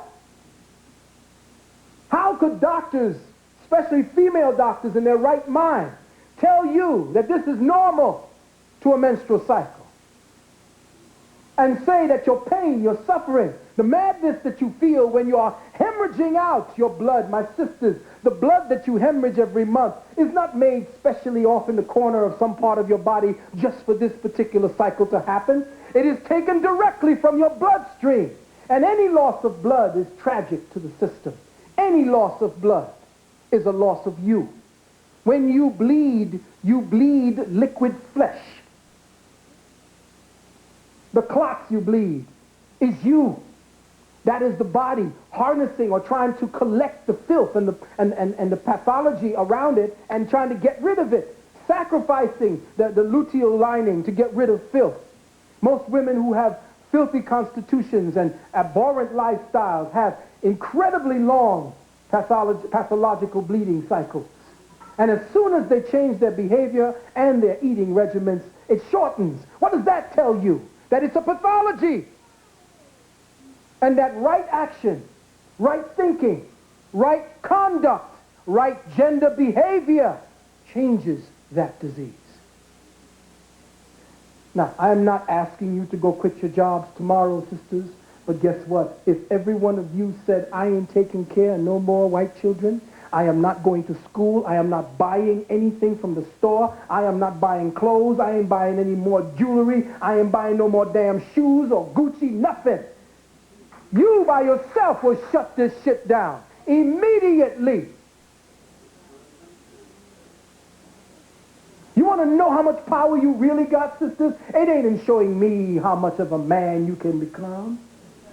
It's in showing me what the power of a woman is. And that is using the magnetic principle in drawing. Not expressing that yang electricity that shows me that you can play basketball. I can play basketball. I could probably run as old as I am with the women's help, and fit right in. But it don't show me nothing. If you can shut down this society by non-doing, all praises due, sisters. Now you got the sister, now the brothers got to get up and do something. Because that's when they come after you. You're not going to buy? What you mean you're not going to buy? You better buy. Then they're going to give it to you. Come on in, girls. It's like half off. Half off, sale. I'm there. But when it ain't half off and you ain't going for it, and you say you ain't buying it even though it's half off, down to rock bottom prices, nothing in this country is moving because all the sisters ain't buying? Whoa! But you're not ready to suffer because they've played on your matriarchal, matrimonial, and remember, matrimony, M-A-T-R-I-M-O-N-Y, is a female, understand? Huh? Matrimony, to be married, that's female. Think about the words you're speaking, brothers. Marry, M-A-R, is from the female, mar, marine, water. Matrilineal, matrimonial, matrix, female. It's feminist run. The state runs it. The state is the hermaphroditic parent.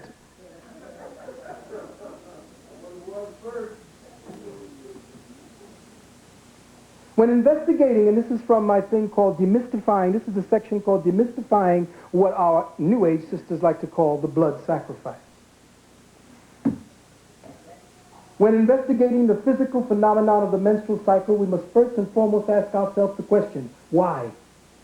Why would Nature Mother create a microcosmic representation of herself as a being that would hemorrhage and spill its most precious life fluids each month? What is gained by a traumatic event afflicting so precious and sacred a matrix? A matrix that was designed and created to be the shaper, the incubator, and the nurturer of the crown of all creation. Please contemplate the following. When we breathe, we gain oxygen and other vital elements to sustain life through the revitalization of cells. When we eat, we gain nutrients to replenish the cells so that they may continue to centralize consciousness and the biokinetic life force within the body matrix. When we sleep, we gain a rejuvenated body tempo that we may continue to function at peak levels of strength and awareness. When we urinate and defecate even, we gain release through the elimination of waste byproducts of nutrition, to recycle these byproducts back to the earth for the shared continuity of all life. When we procreate, we gain continuity of life and the bestowal of awareness. When we study life, we gain knowledge of self. When we pray, we gain the affirmation of the existence of God. When we menstruate, we gain.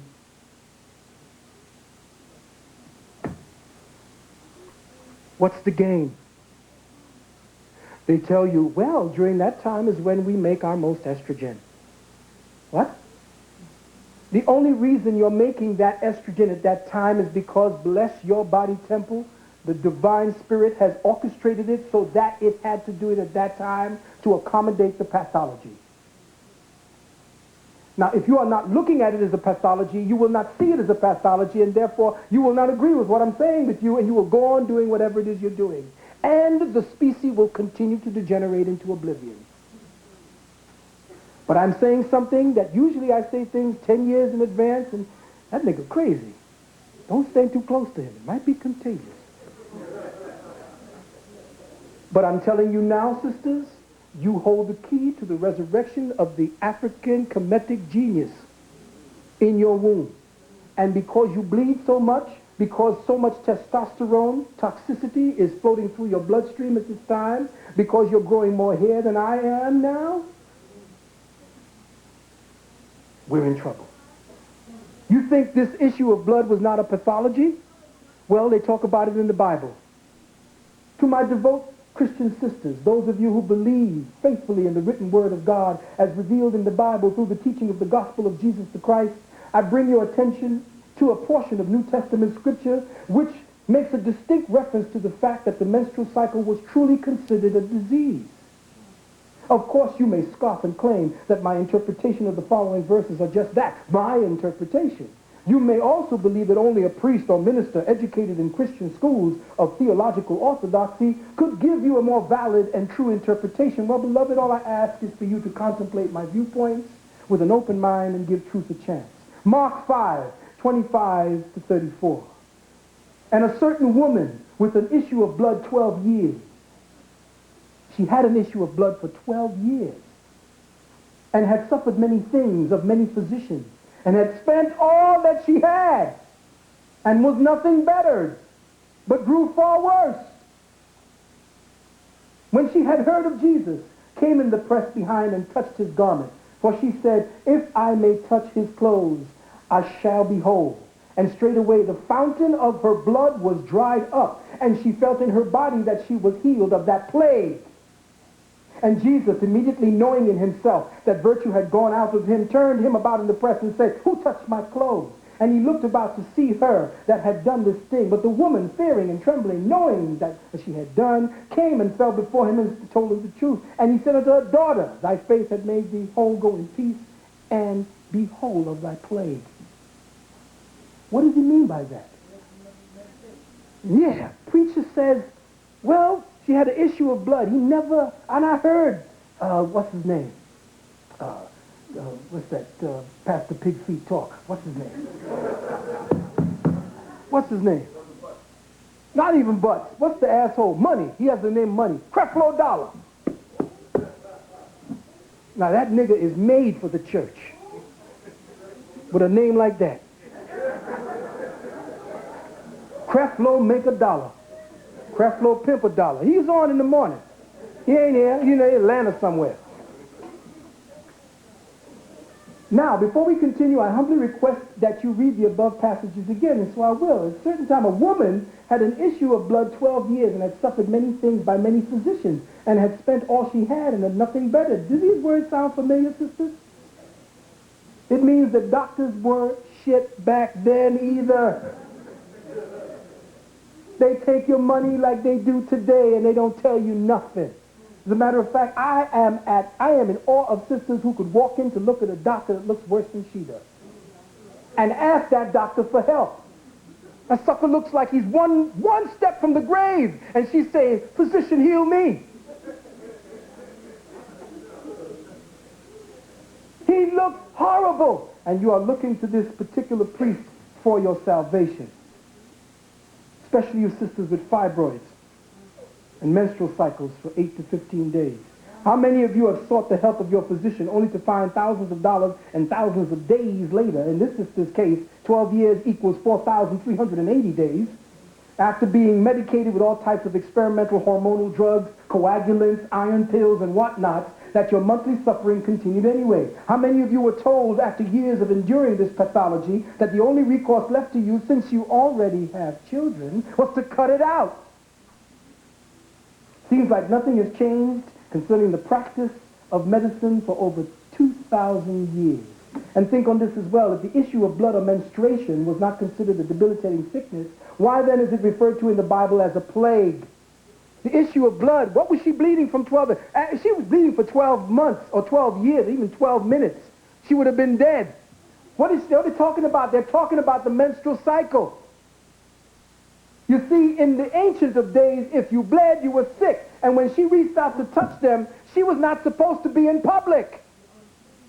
That's the thing. You secrete menstrual toxins. They have shown that in your hands, if you touch a live flower, you can kill it in minutes with the toxins that you secrete. It's shown. That's why you sisters isolated yourself from the community. We didn't throw you out. This feminist bullshit. You built the huts and you did not stand straight up because you stayed reclined. Standing straight up puts strain. The gravity puts strain on your uterus. Just like nursing babies, you didn't just sit down. You nursed babies on your knees, sitting back on your heels to cut the blood flow to the heart so that the flow of the blood would not be interfered with by any of your anxieties. It would slow the flow of the blood so that the flow from the breast to the baby would be clear and concise from the sucking. And the sucking helps the parotid glands to become stronger. The parotid glands are connected to the frontal lobe. Sucking the mother's breast helps to enhance intelligence in the baby. This nipple that you've given this child to suck, now you wonder why there's no connection to you and your child. I'm speaking also to you about the fibroid tumor and the psychospiritual reasons for diseases.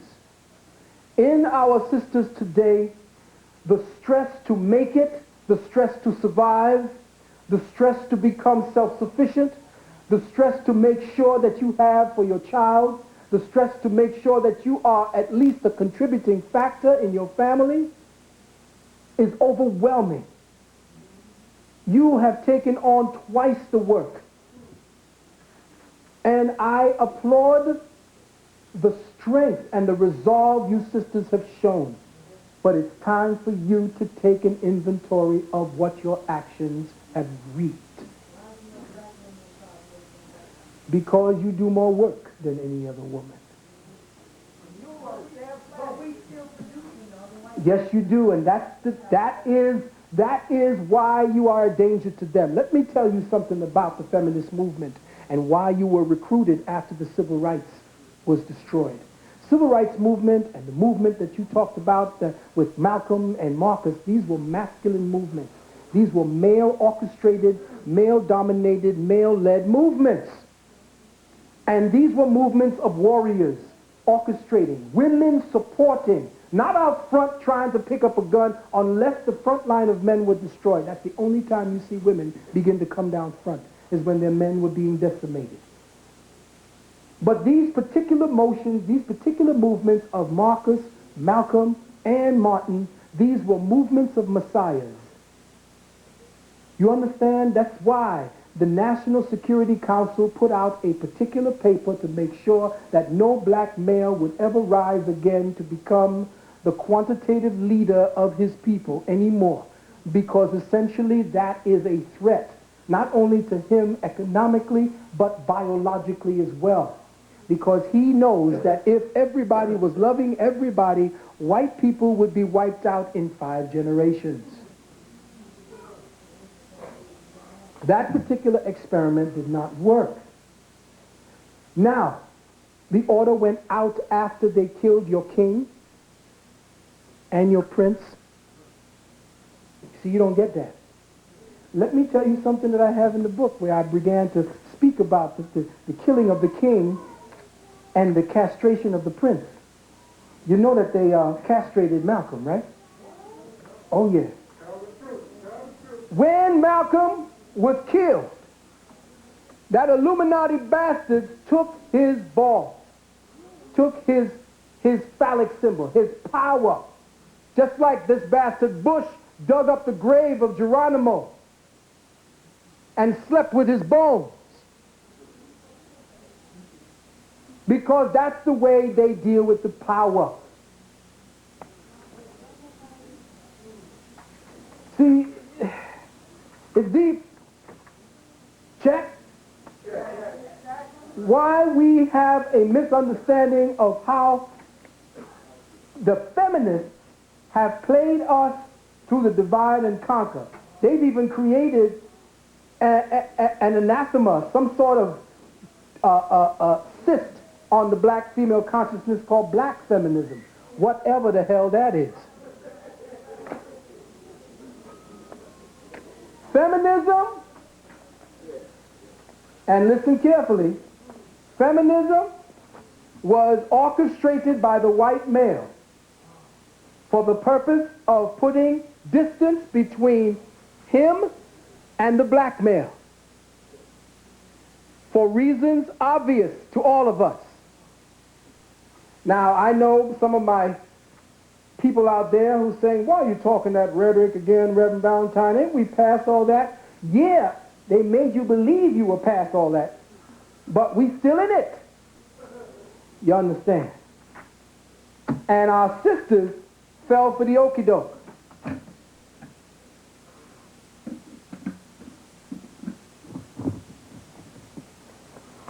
Now, players in the game. There are two types of feminists, and pay attention, my beloved sisters. Recognized and made popular by the work of a woman called Christina Hoff Sommers, who wrote a book called Who Stole Feminism? It appears that the types of feminism which existed before Miss Sommers' arrival on the scene were a little too watered down, trivial, and bland for her taste. So a distinction had to be drawn between the two.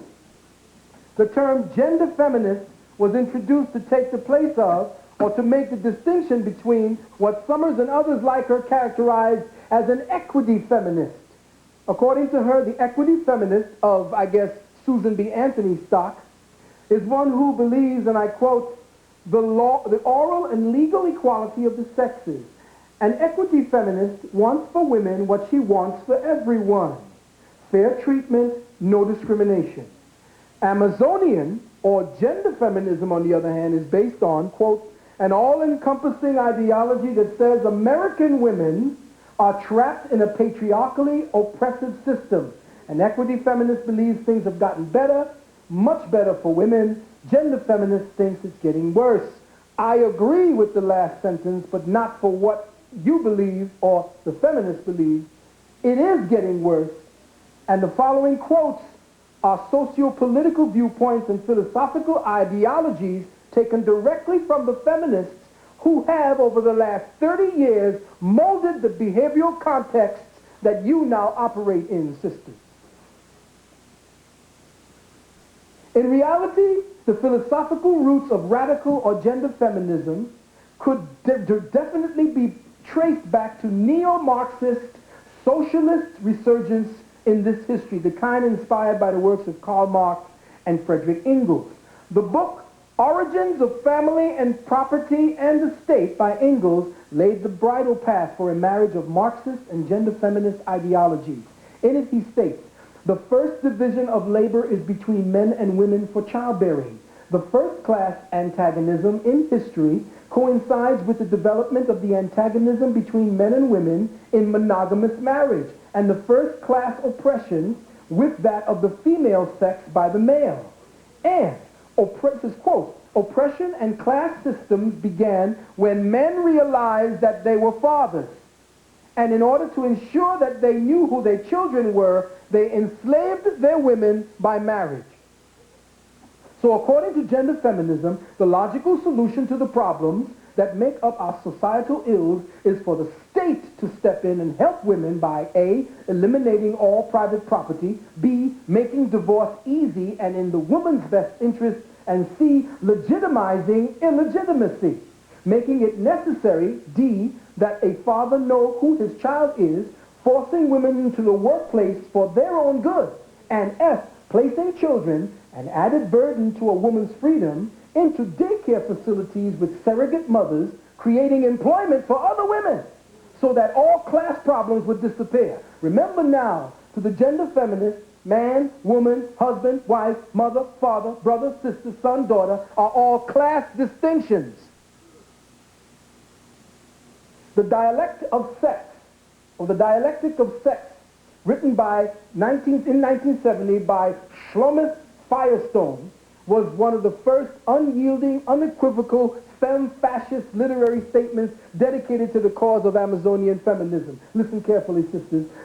Quote, to ensure the elimination of sexual classes requires the revolt of the underclass, that is, you women, and to seize control of reproduction, restoration of women's ownership of their bodies, as well as feminine control of human fertility, including both the new technologies and all social institutions of childbearing and child rearing. And just as the end goal of socialist revolution was for the elimination of economic class distinction, so too the end goal of feminism must be, unlike that of the first feminist movement, not just the elimination of male privilege, but of the sexual distinction itself. Get rid of sexual distinction itself. Genital differences between human beings will no longer matter culturally. Listen, sisters, because everything that is happening today, 25 to 30 years later, is a reflection of what I'm about to read to you. And if you don't wake up now, sisters, you will be caught in a situation where you're going to have to act like this just to get yourself a meal. To top it off, Firestone even holds nature herself responsible for the oppression of women. She says nature is responsible for the oppression of women. Listen carefully. She says that natural law will have to be decommissioned and no longer considered a functional reality. Listen, the natural is not necessarily a human value. Humanity has begun to outgrow nature. Listen! We can no longer justify the maintenance of a discriminatory sex class system on the grounds of its origin in nature. Indeed, for pragmatic reasons alone, it looks as if we must get rid of it. Nature.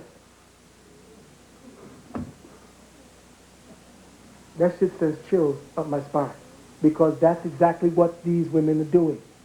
And you are following, just like lambs to the slaughter, everything that these women have cleared the path for you to act and behave like. Here it goes. Another woman called Women in Revolution, Heidi Hardeman, says, the woman question has never been the feminist question. What we need to understand is how sex, a biological act, becomes gender, a social phenomenon. Okay. Gender and sex are not separable principles. Sexual intercourse and the biospiritual components of procreation, according to the original blueprints and construction of the One Most High, could not be or take place unless the proper components of gender, that is, the distinctions, are there. Yeah. This is where we see the homosexual agenda being subtly incorporated to make us believe that sexual intercourse can and should be done by anyone, same gender partners included. In other words, the ultimate reasons for the existence of two sexes, the anatomical and psychological distinctions of gender, and the act of sexual intercourse itself, procreation for continuation, should no longer apply. Here is yet another example of where the westernized Eurocentric propensity to fragment nature into convenient, manageable little components so as to gain intellectual, psychological, and commercial control of it, divide and conquer, sex from gender, plays itself out again. Quote, how people propagate the species is socially determined. Whoa. Whoa. Listen to what she says. How people propagate the species is socially determined. In other words, I have a sexual organ, you have a sexual organ, and society molded it. This is what she said. The strict division of labor by sex, a social invention common to all known societies, to all known societies. I guess she means all of them that still have their sense. All of them who have not gone insane. The strict division of labor by sex, a social invention common to all societies, creates two very separate genders. It thus helps to direct their sexual needs and helps to ensure biological reproduction. Yes, in more imaginative societies, listen, in more imaginative societies, biological reproduction might be ensured by other technologies. These are the feminists who have molded your thinking, who have molded you. This particular woman's thing in China, in Beijing, I got some paperwork that was sent to me by George. And in it, it said that they are now on a mission to deconstruct the components of gender in all Western societies. In other words, they are eliminating gender from the vocabulary. No longer will you know what gender is because their description of gender will be this hermaphroditic behavioral complex of information and instructions that you will be given from now on. So sisters, put on your pants, not realizing that your vagina is a breathing instrument and that you are suffocating it. Put on your boxer briefs. Put on all of the men's clothing that you have, because there is no such thing as gender anymore. But let me warn you, sisters, that there is law, immutable law, natural law. And every time you offend your own mother, Mother Nature, she will whip your ass. Sisters, if you do not understand that your gender conduct contributes inevitably to the specific sickness you now feel. And don't get angry with what I'm saying, because I'm not saying anything to hurt you with. Don't start going in and start feeling like I'm bruising some part of your feminine ego, which, by the way, is the feminine ego being bruised that is the precursor to your fibroids. Not only is your feminine ego bruised, but because you are so stressed out, your body and the progesterone that you're supposed to be creating estrogen with, you are now creating testosterone with. Now you say, well, what's the scientific principle behind that? Fuck the scientific principle, because if you had hair growing off your lip, it damn sure don't mean you're making estrogen. So don't ask me no shit about, okay, could you prove that here? Where does it say that, Reverend Valentine? That shit that you need references for. References, as I was told, is a female principle. They need some form of authority. So you have to look for footnotes. Oh, who said this first? Oh, okay. Did the Bible have footnotes? No. It's bullshit. They're giving you information context. When they tell you, sisters, to go and look, and you think you're coming out with your PhD, all these educated fools come out, and they got their PhDs, and they're telling you references from what they learned. They have not 1 ounce of intuitively, instinctively sponsored intelligence. It's all been fucked away by the education system, by the stress brought to bear on you, my sisters, for doing artificial work, for using your eyes, destabilizing the vitamin A in your body, thus causing all kinds of estrogen anomalies in your body. Do you know that you weren't supposed to be reading? Why do you think sisters dealt with the griot principle? Why were you taught from mouth to ear? Because reading causes strain on the brain. You use an inordinate amount of very precious specialized nutrients that you need to create estrogen. And you flush them from your system. Estrogen is flushed, forfeited, or completely left unused when you read too much. Your eyes become weary, and you wonder why you have unstable menstrual cycles. Well, it came one day, it came another day. You running for professorship, or you running for council leader and all this crap. You're running for male energy, so what's going to happen? Nature has to definitely fill the demand. You want to act like a man? Well, yeah, okay. Nature will show you her ability to accommodate you. And I'm saying this with all love, my sisters. And I'm going to take a break at this moment, and I'm going to be at my table. And I would want you to come. I have only a few of these, and I expect them all to be gone. We'll see you after the break. It's going to be a 15-minute break. Patronize the vendors out there. 15-minute break. Brother Valentine has some living over there. Bread living.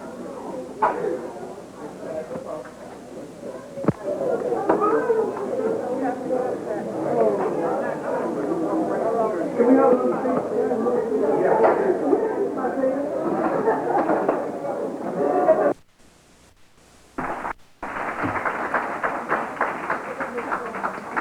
Thank you very much, brothers and sisters. We have come to that part of the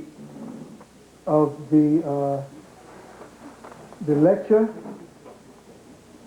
where we are going to become one with the audience. We're going to be bridging that gap so it just doesn't become me pouring in a whole lot of information, because it would have lost the whole reason why it is I even do any of these things. And to tell you the truth, beloved sisters, I am only scratching the proverbial surface of this particular problem.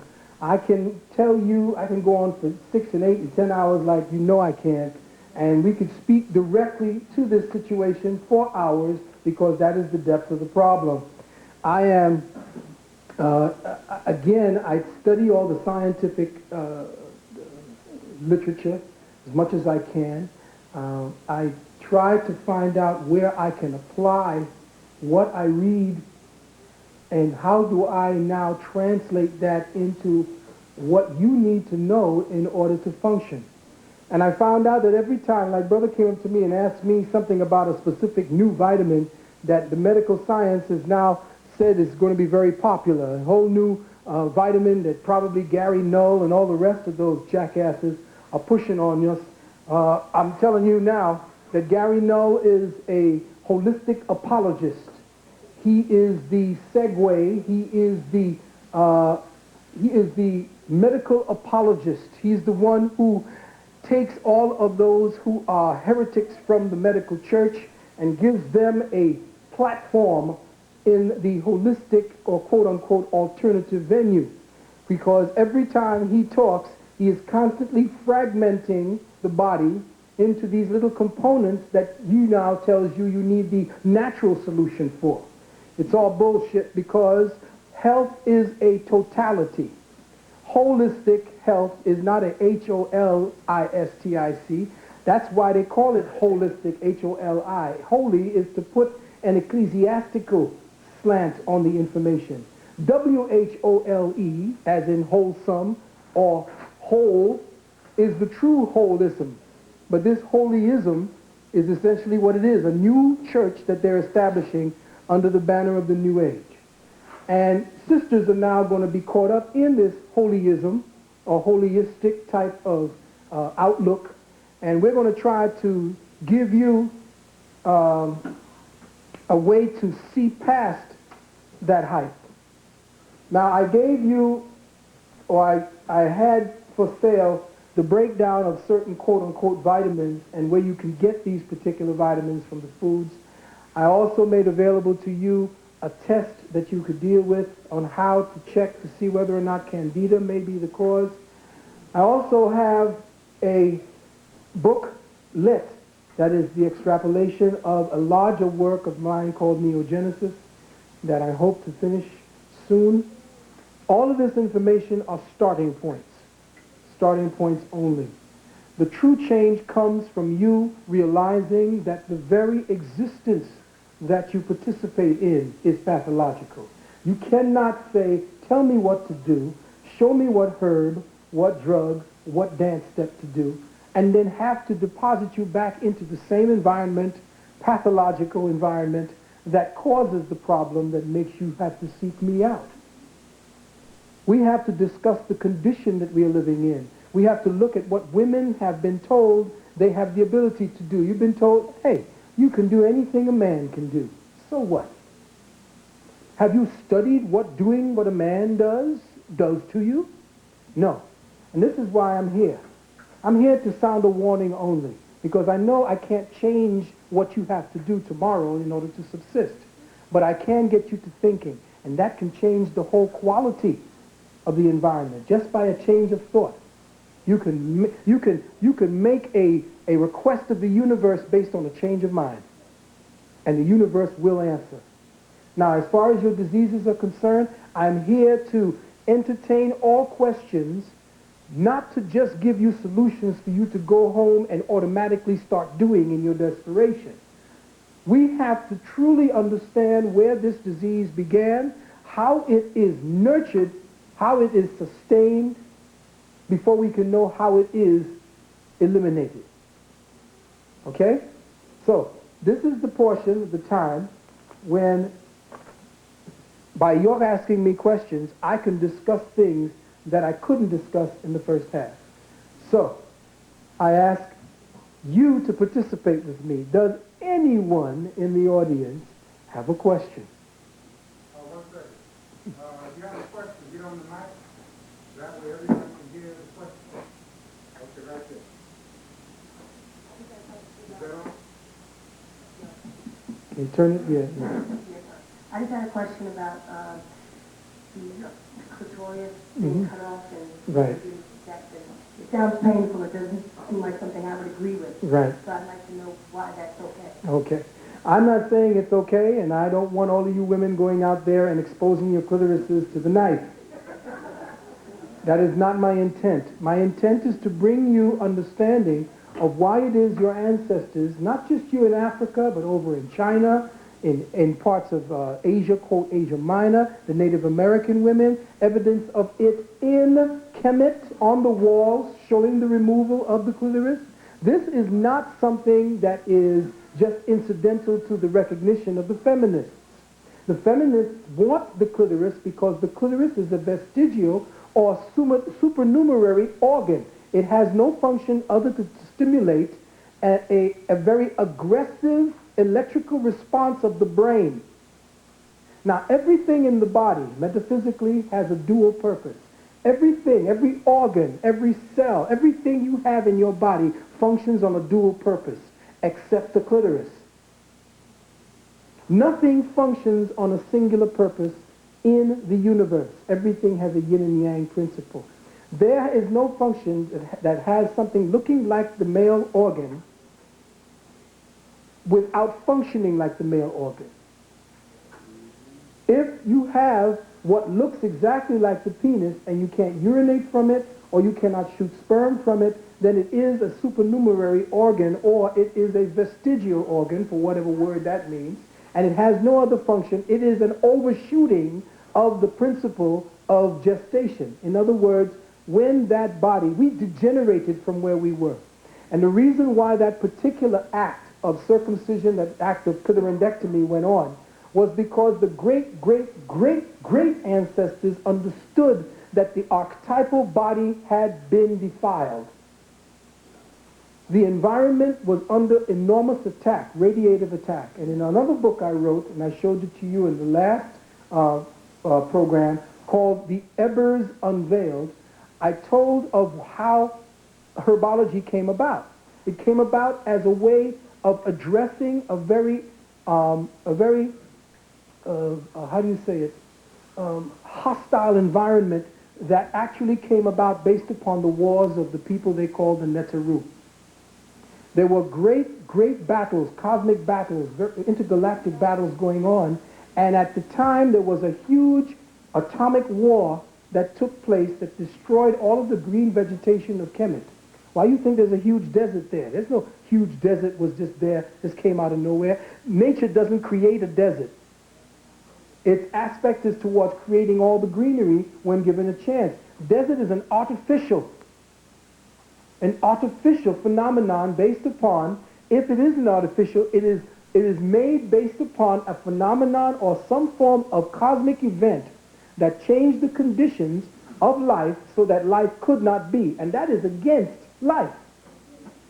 On Earth, all life is seeking to show and express itself. If there is a component of the planet that cannot create life, then that in itself shows that something very drastic happened to that area. Well, there was a huge atomic war at the time where it destroyed everything in Kemet as well as the people. And the Ebers Papyrus was work documented by the Neteru or Ast, these people that were called Ast, Heru, Heteru. These weren't people. They were offices, just like you had president, vice president, and so forth. Heru, Neteru, Isis, or Ast, these were titles. They weren't names.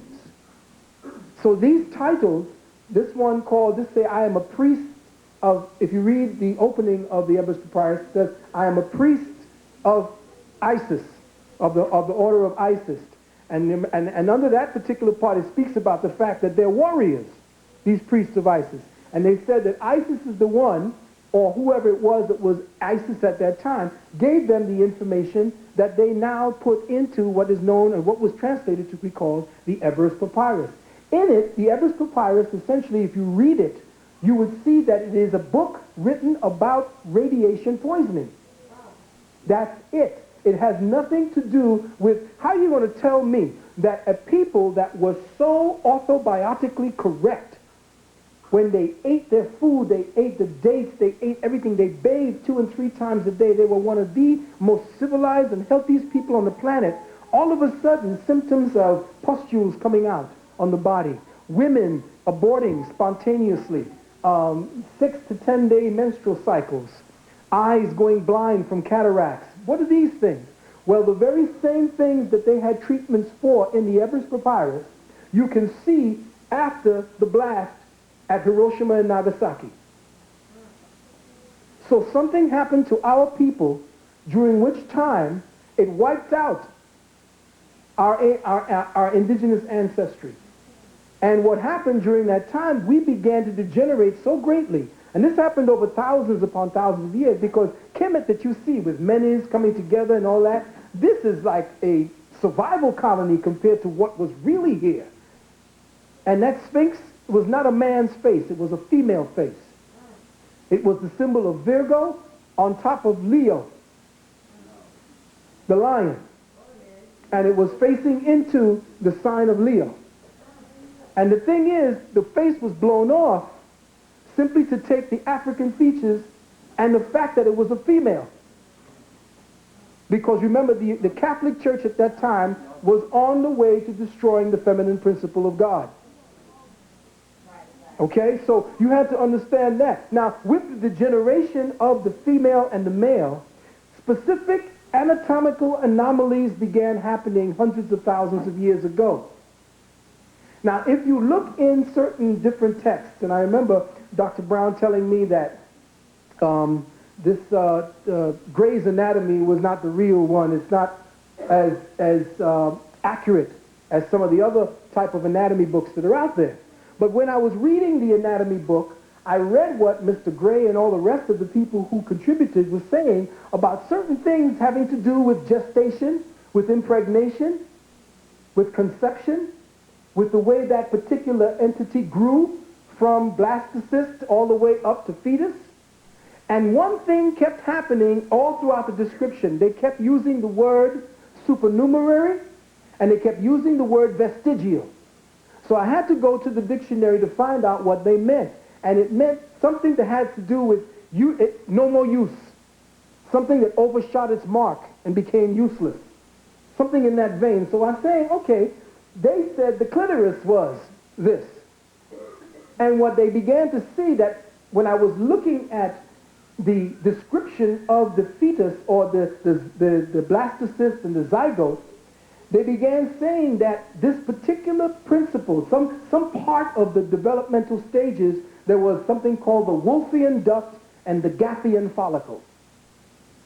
Now, the Wolffian duct and the Gaffian follicle, I believe, and don't quote me because in my book, The Epicene Enigma, I'm a lot more concise than that.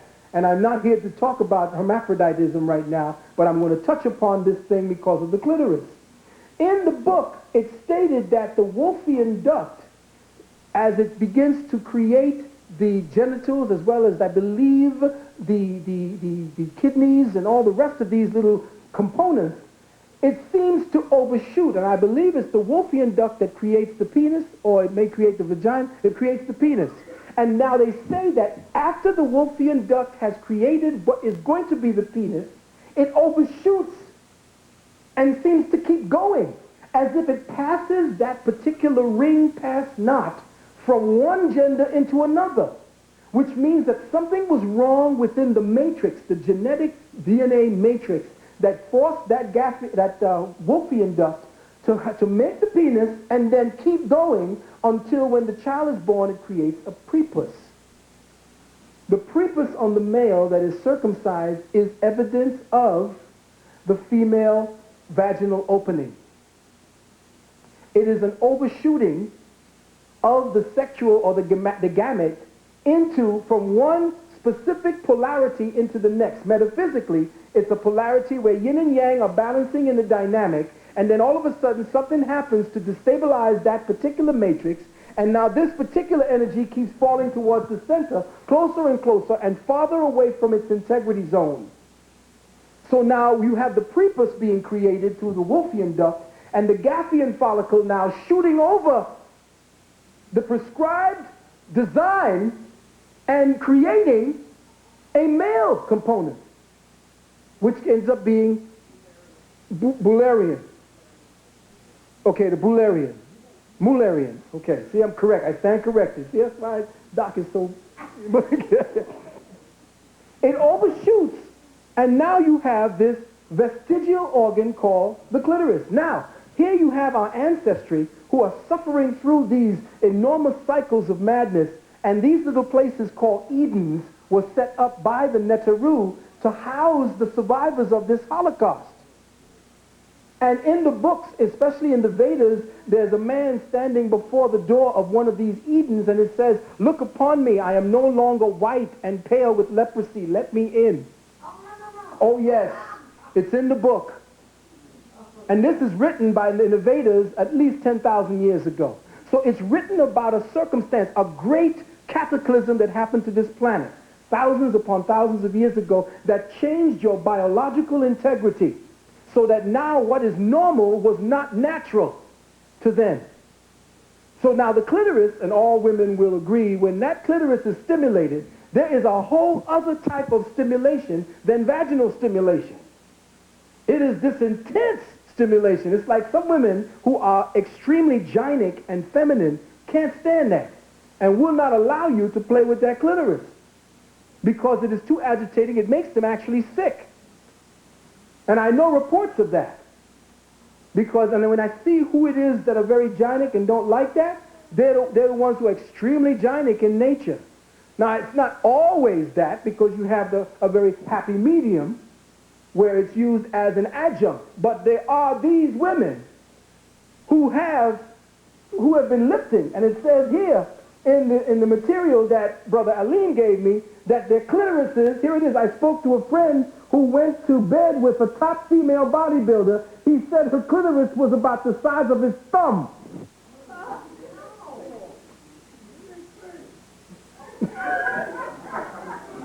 Now, I say to you that the clitoris was known to our ancestors at the time.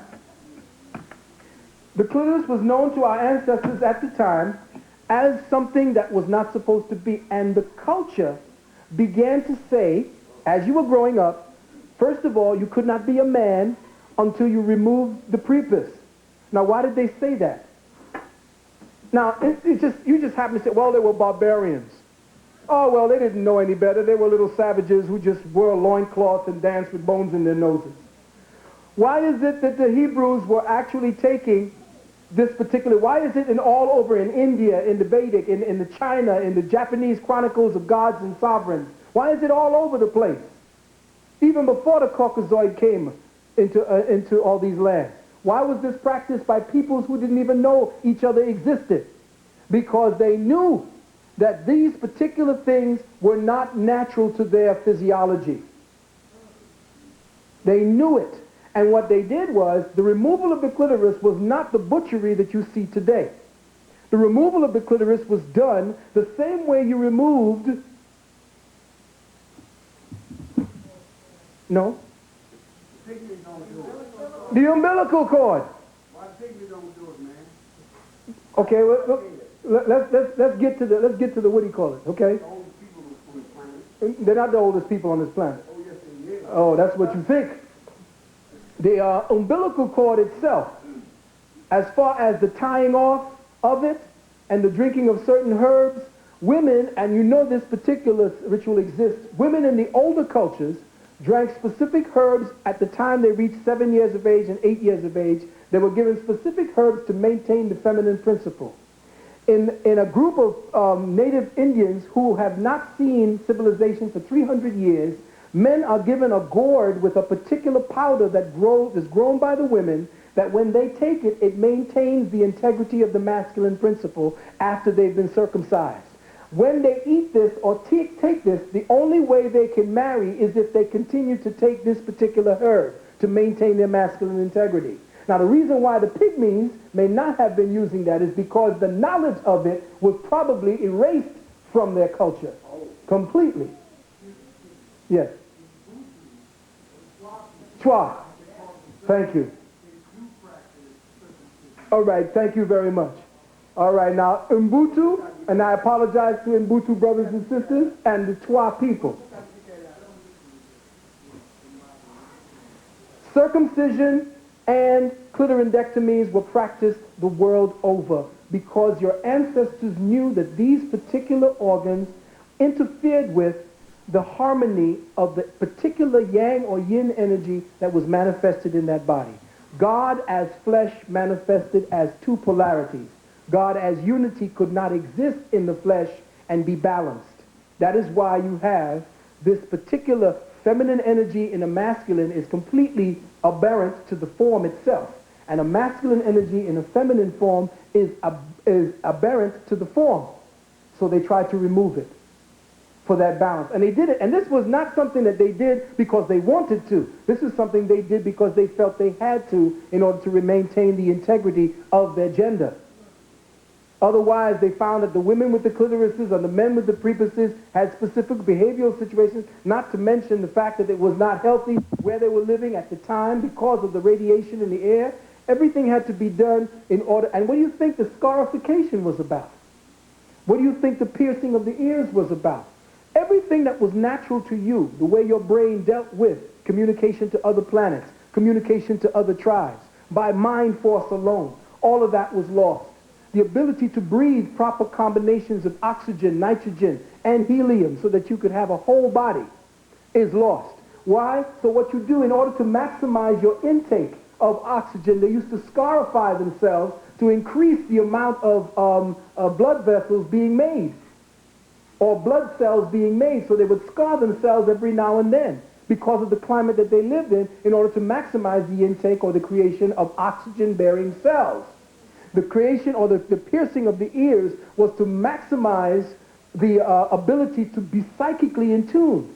Gold was put in so that they could amplify their psyche at night, and the silver was put in order to attenuate it in the daytime because it was an overload. Because if you turn the ear upside down, you will see that it's a fetus, and that the lobe is the head. And all the way around here, you will notice that as you go down, you're going down the spine. That's why sisters pierce their ears, to enhance their ability psychically and to sometimes, and especially when they put the silver in, to maintain their feminine biostasis. The men wore all the gold. The women wore the silver. This crossing that they show you with the, this is in my book as well, when they show you the crossing of the crook and the flail.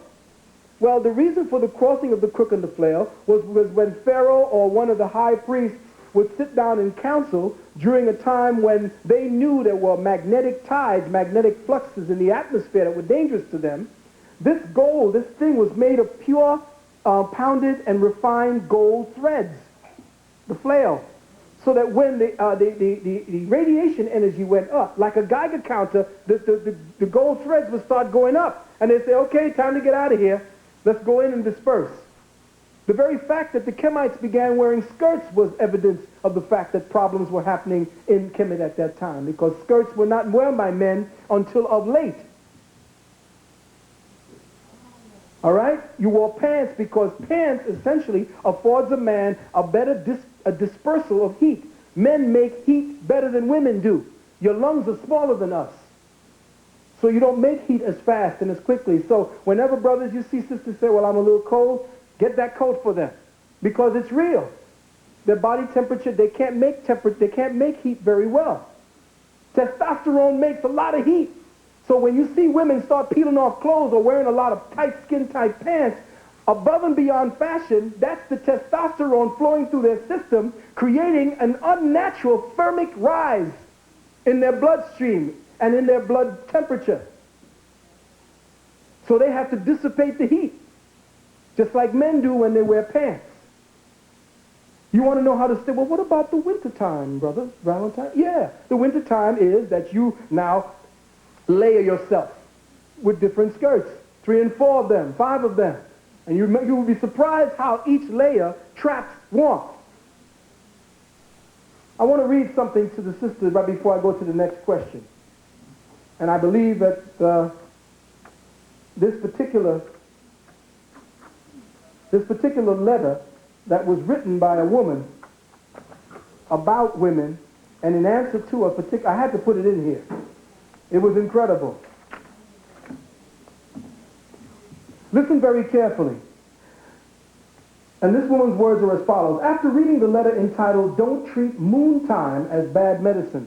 Now, Sister Puma Lagitanya gave me this letter because she, as a indigenous person to Turtle Island, has contacts, and that's Sister Puma back there, has contacts with a lot of our indigenous brothers and sisters, and she came up with this letter from a indigenous magazine, and it was very profound, and I'm going to read it to you. After reading the letter entitled, Don't Treat Moon Time as Bad Medicine. Now, this particular letter was sent in by a Caucasian woman, and the moon time is something that they call the menstrual cycle. I felt compelled to respond. The woman who wrote the letter said she is concerned that people would accept the traditional beliefs about moon times. It saddens me to know that people are so misinformed or only partially informed on traditional ways. My concern is for the people and future generations. Your reader is right that moon time is a controversial issue. What her letter doesn't state is that it is only controversial amongst white women. I have never heard of a case where a Native American woman argued against the belief that moontime women should stay away from sacred places and objects, and what the reason for that was. Women were given a very special purpose in life, but people have lost sight of it. Just 2 generations ago, a woman's accomplishments were measured by how well she took care of her children and her husband. She would stand behind her husband and give him reason to achieve status in society. She would take care of him in many ways. She would raise her children with love, spirituality, morals, values, and respect. She would always be there to keep the family strong and together.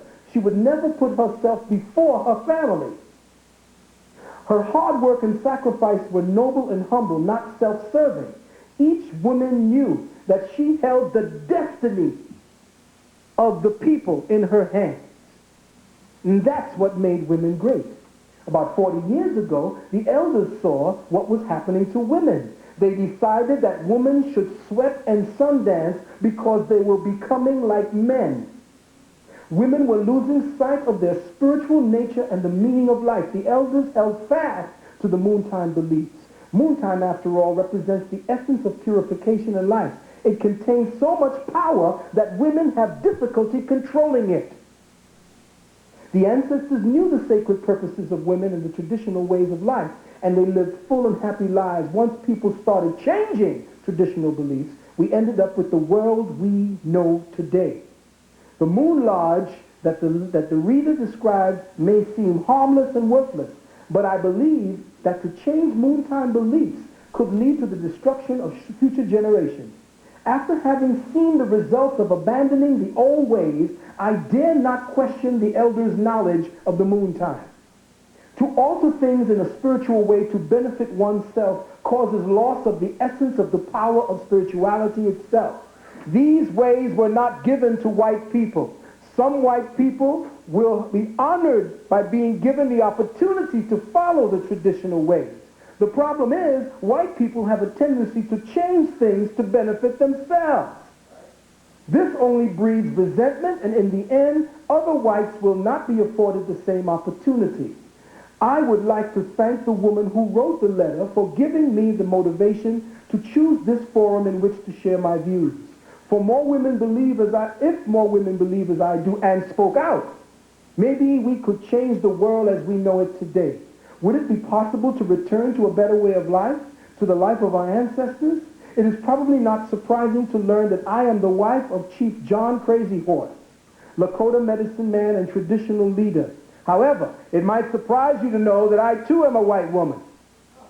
My husband and I have committed our lives, now check this, to the traditional way of life and the people. My husband has taught me to find my purpose, and I have found myself.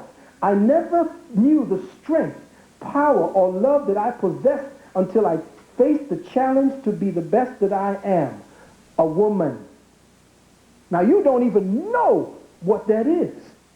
You think a woman is a functional piece of meat that does things. You don't understand the spiritual energy you possess and why it is that you've lost so much of your power through the menstrual cycle. It's like they say, if the women did not bleed as she did, I think there's something about she would probably destroy everything because of the amount of power she has 2 times every month. Because she doesn't channel it properly, she bleeds. This is this metaphysical component.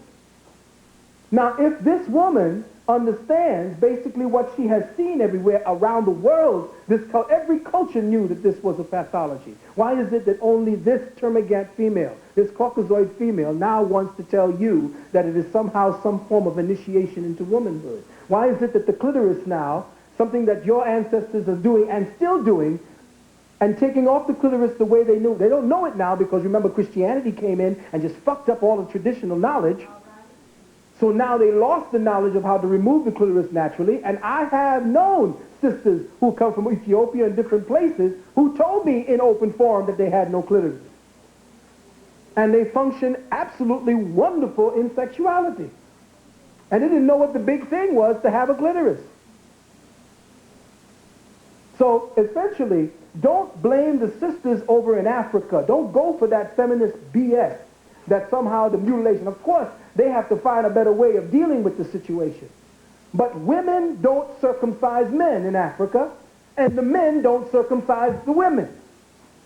These are done by women, for a right, and that's theirs and theirs alone. This American, I'm going to police the world bullshit because I'm going to bring my morality over there and tell you what you need to do and get you convinced that somehow the removal of the clitoris, because you have become so accustomed to it, is somehow now so wrong. Let's go over there and help to change these barbarians. You got to get out of that mentality. It is not good for you as sisters to say, well, I'm Afrocentric and I'm an African woman, and all of a sudden feel that you want to be selective and pick what you think is African. That's really sick, and that really shows me that you just want a little convenient way to play house. If you want to deal with Africa, then deal with the African women and what they dealt with. Don't be just pussyfooting around and playing games. If you want to deal with Africa, then fine. And I'm saying that to the brothers as well. Don't just be playing at being African. Don't just be playing at being a Melanite. Do what they do, and don't be questioning these African women. You haven't even lived in their village or even been initiated into their society to understand what that move was. And you're going to judge it by your education? I hope that answers your question, sister. Yes.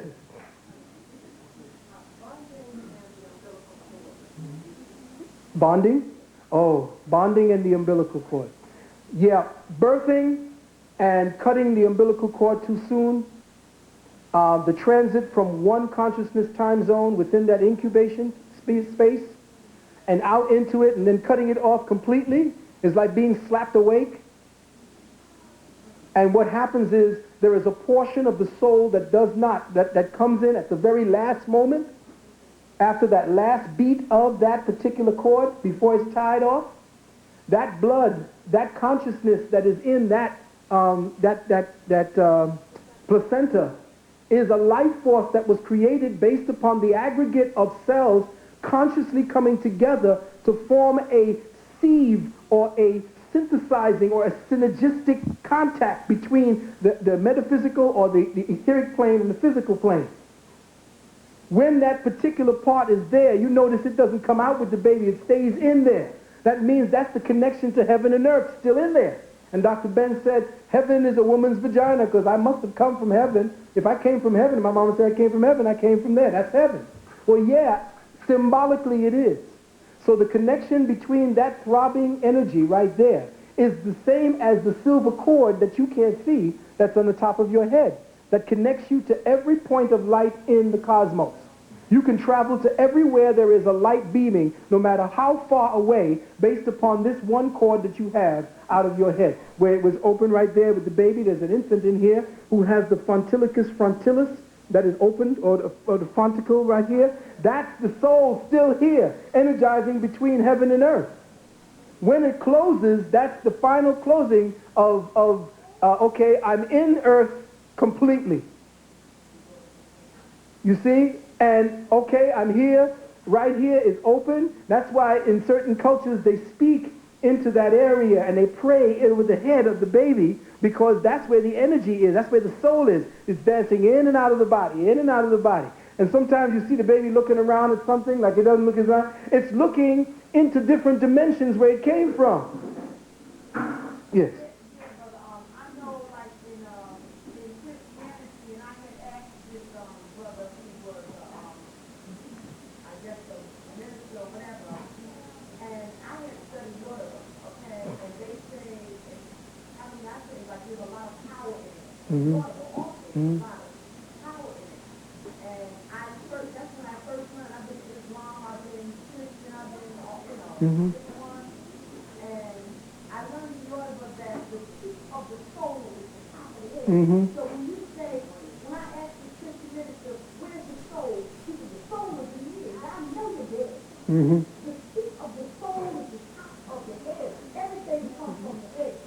That's where they speak about in the Bible, where they speak about being under the wings of the protective Father. That's the cerebrum.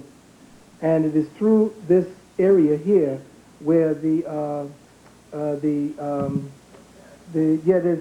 a substance called the colostrum that is almost like the dew that sits on top of on the brain, and this dew essentially is what's synthesized to become the life force that is titurated.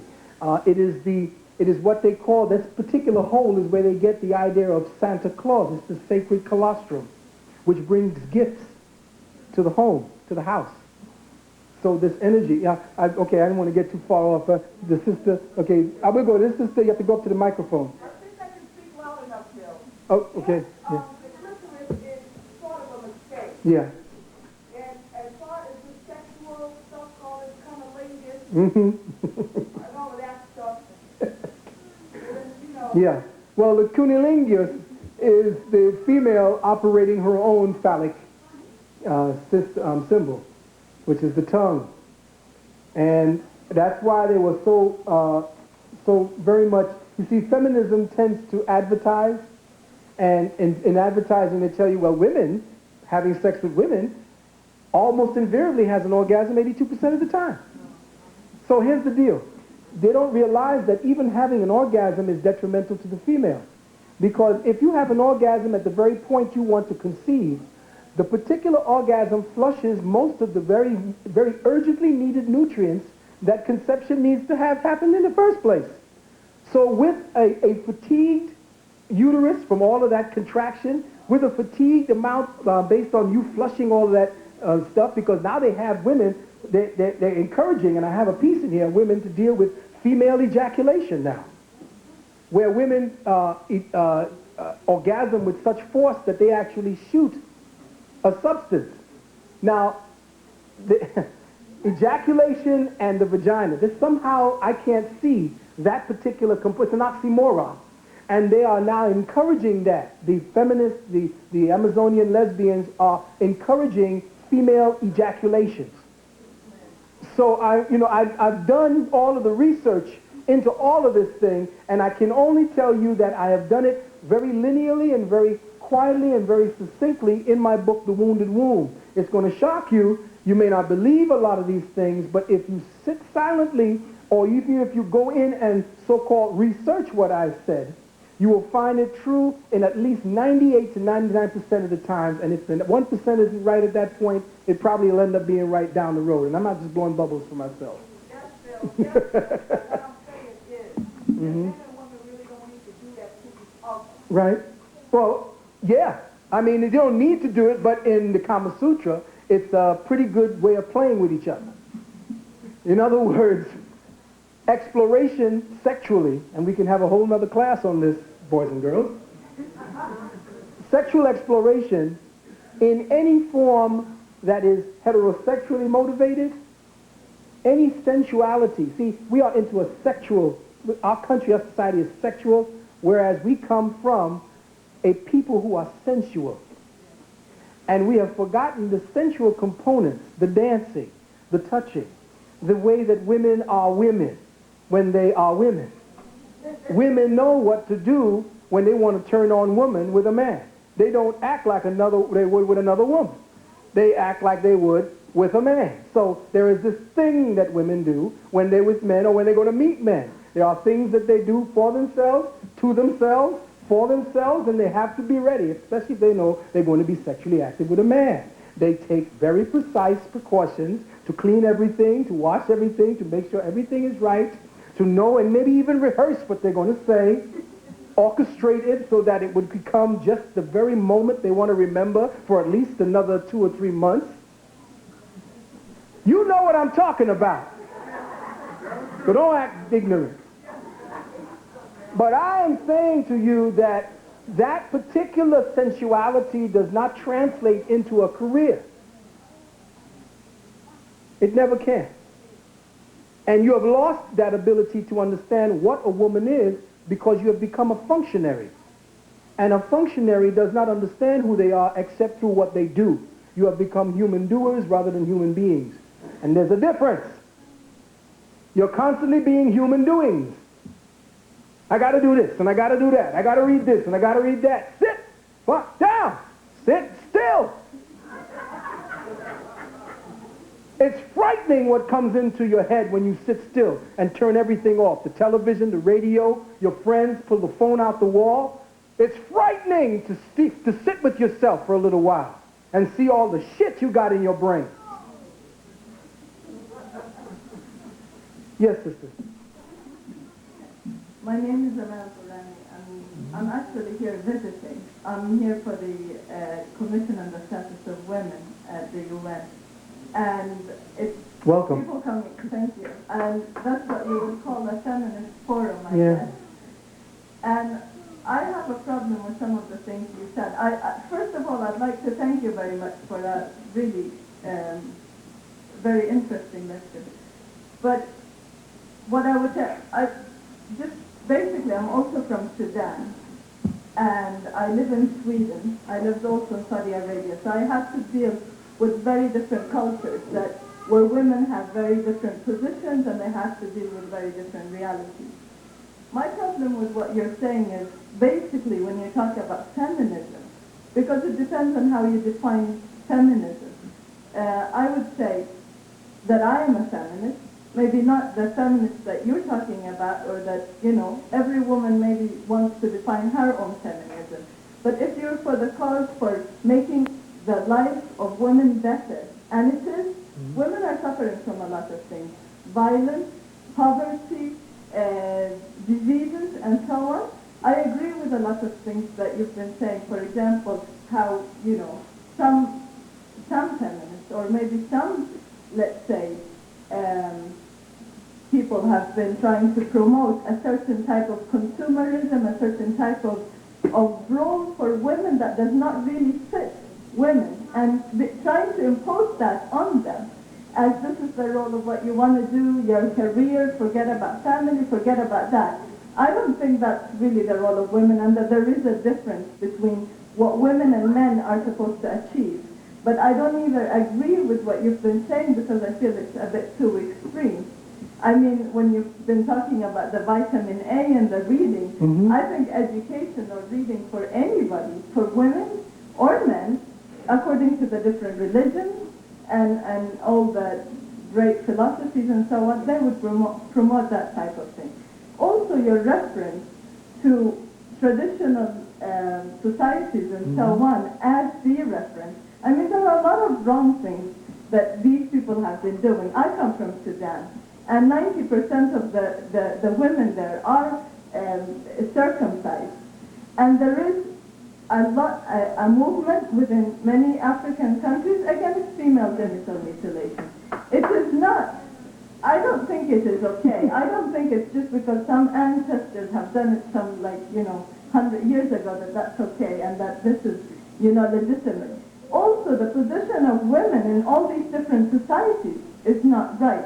So what I'm curious about is what kind of idea you have of the role of the women. I mean, are women supposed to be carrying children all the time, not to menstruate, for example? And the clitoris, as you've mentioned, I think it gives a lot of women a lot of pleasure. That's not a dysfunction or just because in some societies they took that away, it doesn't mean that it is a legitimate thing.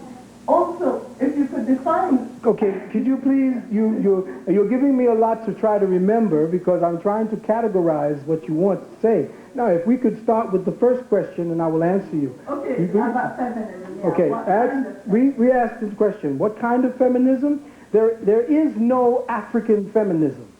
And sister, what you are adopting is a complete Eurocentric, Euro-specific behavioral pattern to adapt to a world to come that has been planned for 20 years. You have nothing to do with it. Now, this particular organization and the coming together, brother, if I can have some respect, if you want to say something, can you come up to the microphone instead of shouting out? All right.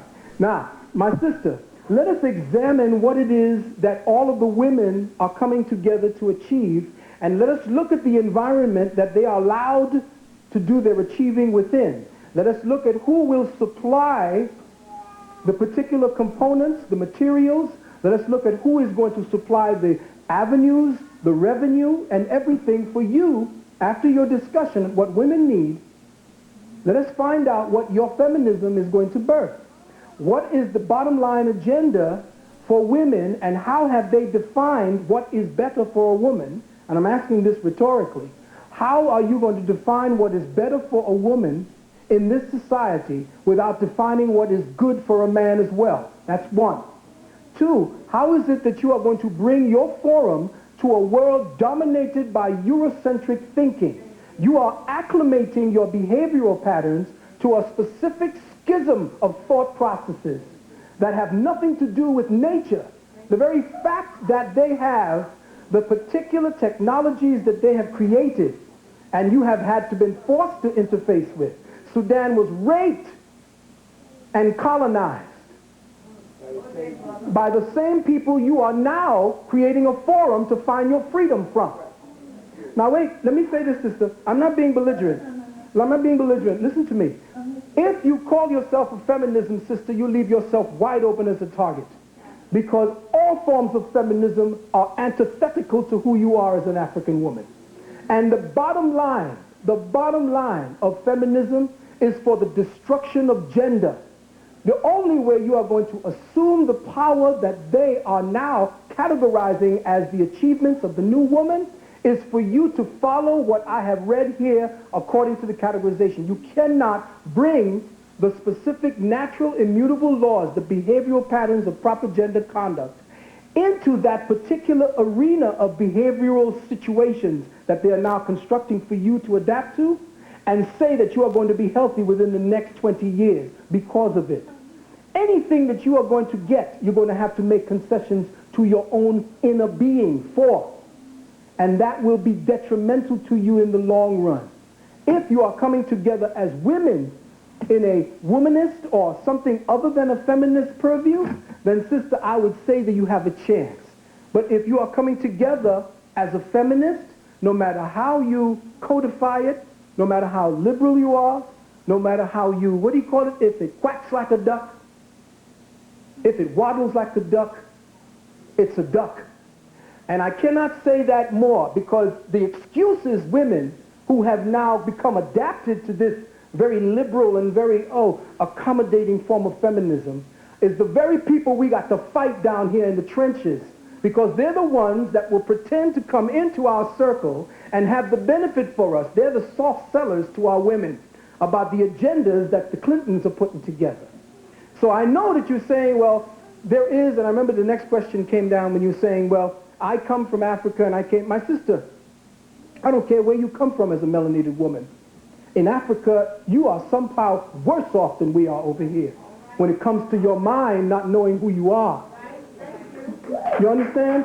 And the sisters who are over there, I'm not talking about just you, sister. I'm talking about the pervasive mindset. I can go over there with my curling iron and my straightening comb and I can make billions of dollars in Africa. So I'm saying to you that same straightening comb is coming to you in the form of a feminist or a new form of friendly fascism. This new form of feminism is a friendly form of fascism that is going to be allowed to incubate within the new order of thought that is going to invariably encompass us. And that is, we ain't going to allow white women to tell us anything anymore. Because white women will give you the money if it's about you getting rid of your gender, and if all that you're going to be accomplishing is rights for women. If you're not dealing with rights for all people, period, then rights for women don't mean shit. Second, as far as your clitoris, I don't want you cutting off your clitoris, but I damn sure don't want nobody telling me, and this whole thing has nothing to do with black women wondering about that. It's white women making you believe that what you're doing is barbaric. You got to get that clue. The education system that you come over to become validated in is European. The one you come from, most of the Europeans, the French who colonized, the Belgians who colonized, the English who colonized, the Germans who colonized, they're the ones that have set up the educational structure for Africa.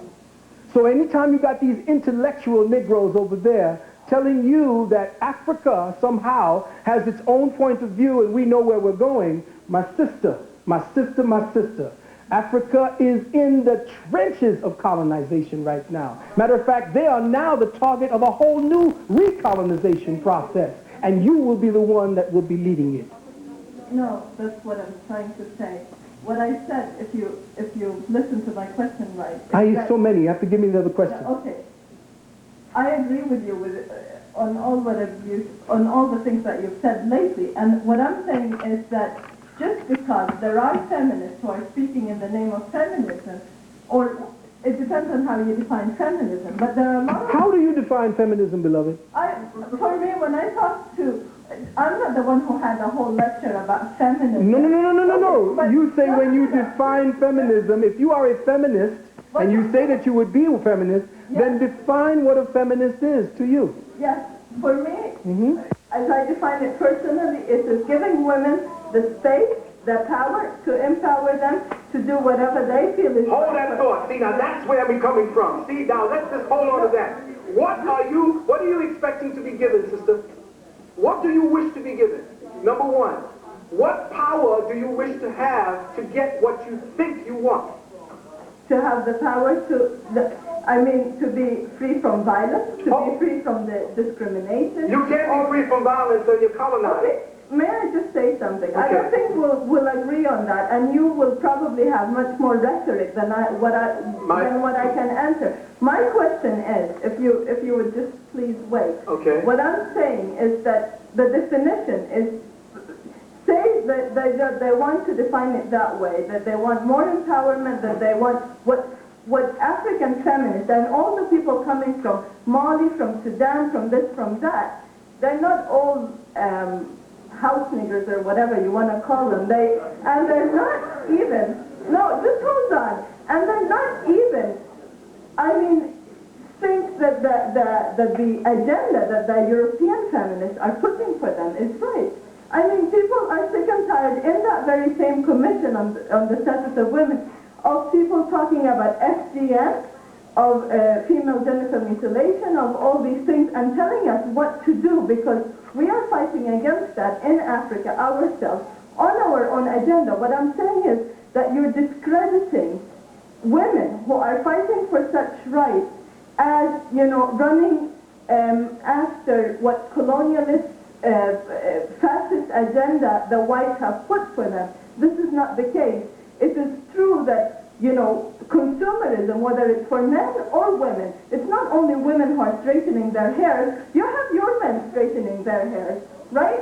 They have this. I agree with this. Yeah.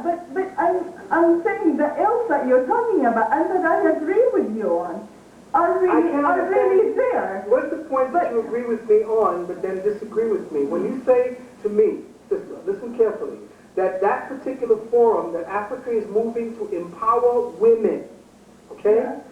You want to empower women to place them within what particular arena of activity?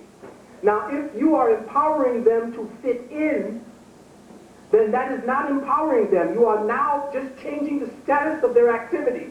No, Listen to me, please. Listen to me, please. If you are talking about, see, we don't even have a target for what we want to empower ourselves for. When you become empowered as a woman in Africa, what is it that you are doing with what power you have accrued? And what is it that you are going to do once that power has been accrued? Who are you responsible to? 1. Who are you beholding to? 2. What is it that you have done to put something in place to sustain the power mechanism? Now, sister, when you say that you want to empower women, that is such a nebulous, vacuous term. It has nothing to do with reality. If you empower women without empowering the total people, we're not against that. no. Listen to what I'm saying to you. If you call yourself a feminist, you are about empowering women in such a way that you are now about somehow chaperoning the mentology of women into a particular construct of thought that evaporates gender as your operational modality. Now, I don't care whether you call yourself a feminist. You have adopted the word. It is not your word. If you have an African term for the gathering of women so that they can find out what they need to do to help the whole, I will then recognize you. But if you come to me and tell me that you're a feminist that's not like the other feminists, sister, you have to think about that. You can call it a womanist or whatever you want to call it. I don't want to call it anything but what it is. What I'm interested in knowing is what is the agenda that you are asking for? I mean, what do you want women to do? Do you want them to stay at home? Listen to what I'm saying to you. Yeah? As far as what do I want women to do, Yes? essentially, I told you earlier, I don't want them to do anything. Oh, what does that mean? You see, you don't even understand that particular philosophy. Mahatma Gandhi showed you it worked. He brought down the British Empire by just sitting down. Can you stop feeling that you need to empower yourself? Because just the metaphysics of the word empower, when you start bringing up a specific amount of energy inside of you or collectively around you, that energy must have a force, or else if it is not directed, it will self-implode and destroy you. Now, if you are talking about empowering women, the very words, the very dictum, the very semantics that you've adopted already shows me that you're going to fail. Why? Because, sister, you have an agenda that the United Nations is somehow coming together. Who is sponsoring this? Why is it that you in Africa, not the United Nations, why are you not organizing the women of Africa in Africa around African things? Why is it that Africa now, with all the resources you have, why is it that as women you cannot now say, I don't want my man working 10, 20, 30 miles away in a protracted effort to keep you from your man so that the family structure is destroyed? If that's the agenda, then fine, you don't need to call yourself a feminist. That is an oxymoron, because the very action that you say you want to take is contradictory to feminism. And the very people that is orchestrating the feminist movement, I don't care if you're black, brown, yellow, or white, are white. And the only way that the white male knows he will survive is if his female begins to start the process. of recruiting you to be the new incubus for the new status of the white male. There is already in progress the changing of the classifications of race. White with so-and-so background. White with so-and-so background. He is going to use you, sister, as the incubation, and the way he has to survive is by controlling the womb of the one he must survive through. So if he got you thinking feminism, it's his female that he has orchestrated to make you think feminism. And sister, take that feminism out of the agenda, take feminism out of the name, and I support you in whatever woman things you need to do as a woman. But don't come to me with the feminism. That's fine, but you still didn't answer my question. I answered my question. I answered your question. The thing is, indeed, but yes, sorry, I don't want to manipulate the discussion. No, it's not manipulate, sister, you are just monopolizing. That's what the word is. Okay, monopolize the discussion, sorry. What I just wanted to say is that people are indeed doing all that and pursuing their own agendas. You want to call it womanism, you want to call it feminism, that doesn't really matter. But what worries me is all the things that you've been saying about, like, you know, that menstruating, for example. Sister, do you know anything about the menstrual cycle except Yeah, but I wanted to know what is your agenda. You said sitting at home, you didn't want women to do anything, and you... Did you remember the context that I used that in? No, I know, but let me just say... Then why is it that you're saying that you don't know?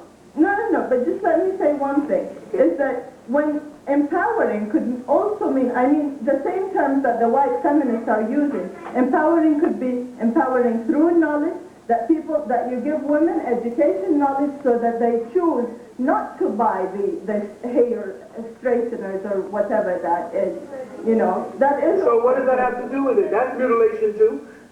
You're talking about the fact that...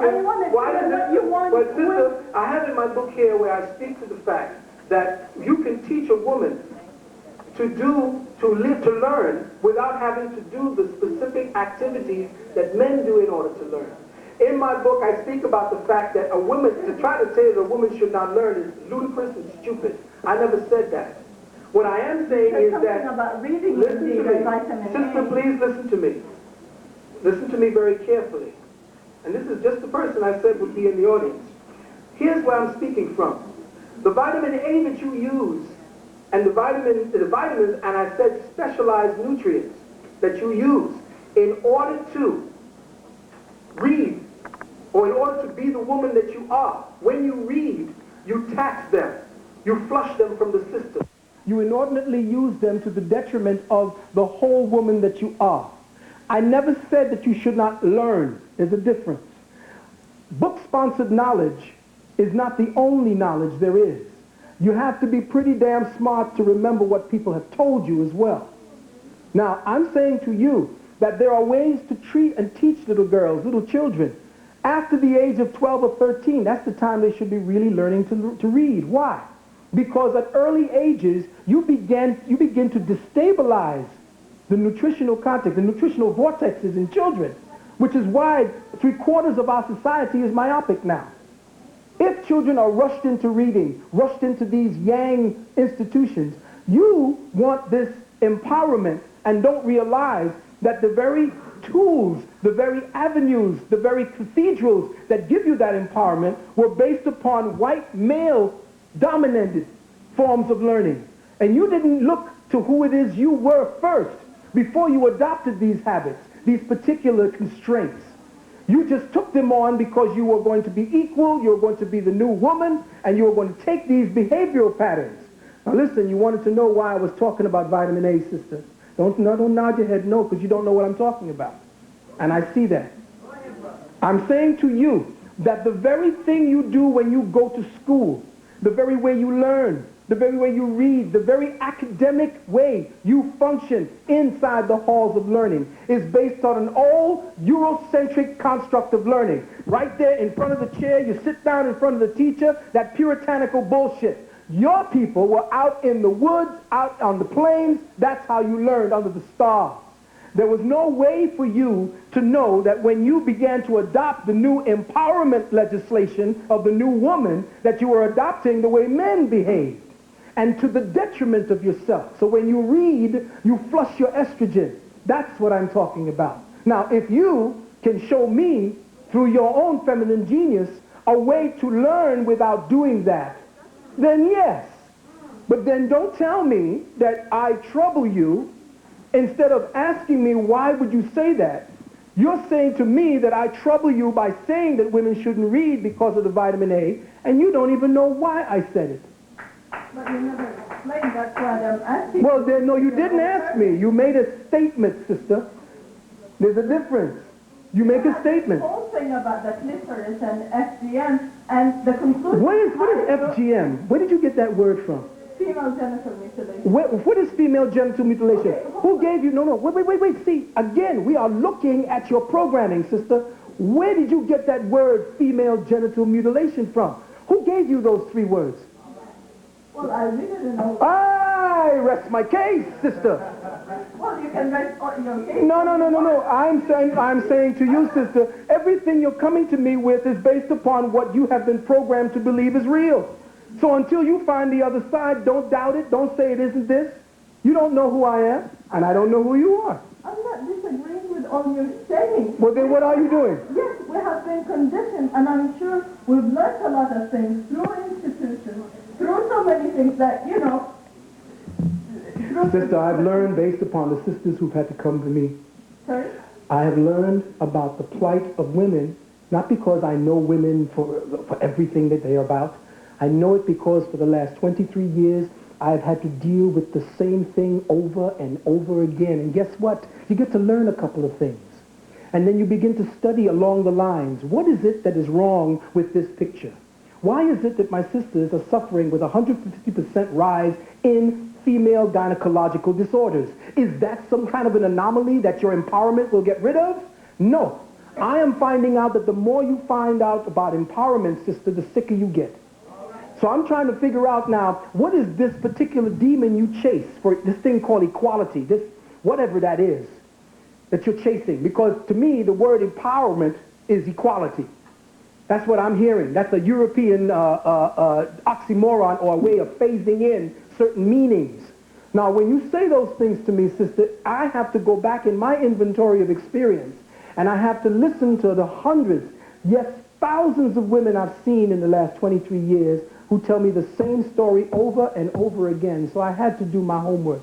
And I didn't just do my homework looking into the books of the white man. I went to the old women.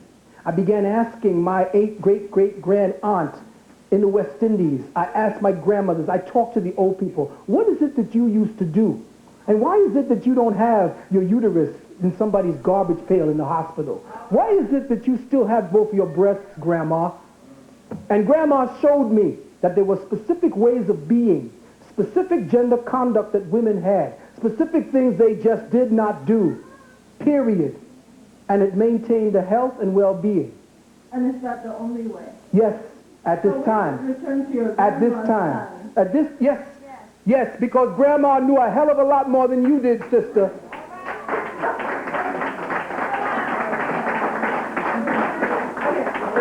Sister, it's time to get away from... Can I just say one sentence? Okay, please say a Say sentence. one sentence. I don't think, for me to develop from what my grandma in Sudan has been doing, and to like, you know, work for a more, maybe a better society, as I feel, does not have to follow the white woman's path, right? But The very adoption. not necessarily. What is okay? And if you're saying not necessary, sister, then show me what it is you're doing to not do that. You haven't told me what your agenda. You told me what is my agenda. If my grandmother never got the chance to go to school, What was school going to give her? What did school give her? What is school giving to most of these house Negroes that's in government now? Except a paycheck to keep you down. can't you design your own black education? Yes, by not going to feminist organizations and looking to feminism for some way to find my way out. But that might be your reality in the States. But you still have black women organizations that are trying to find an alternative movement. The fact that they say that it is organization does not mean that it is feminist, and it's necessarily the same thing.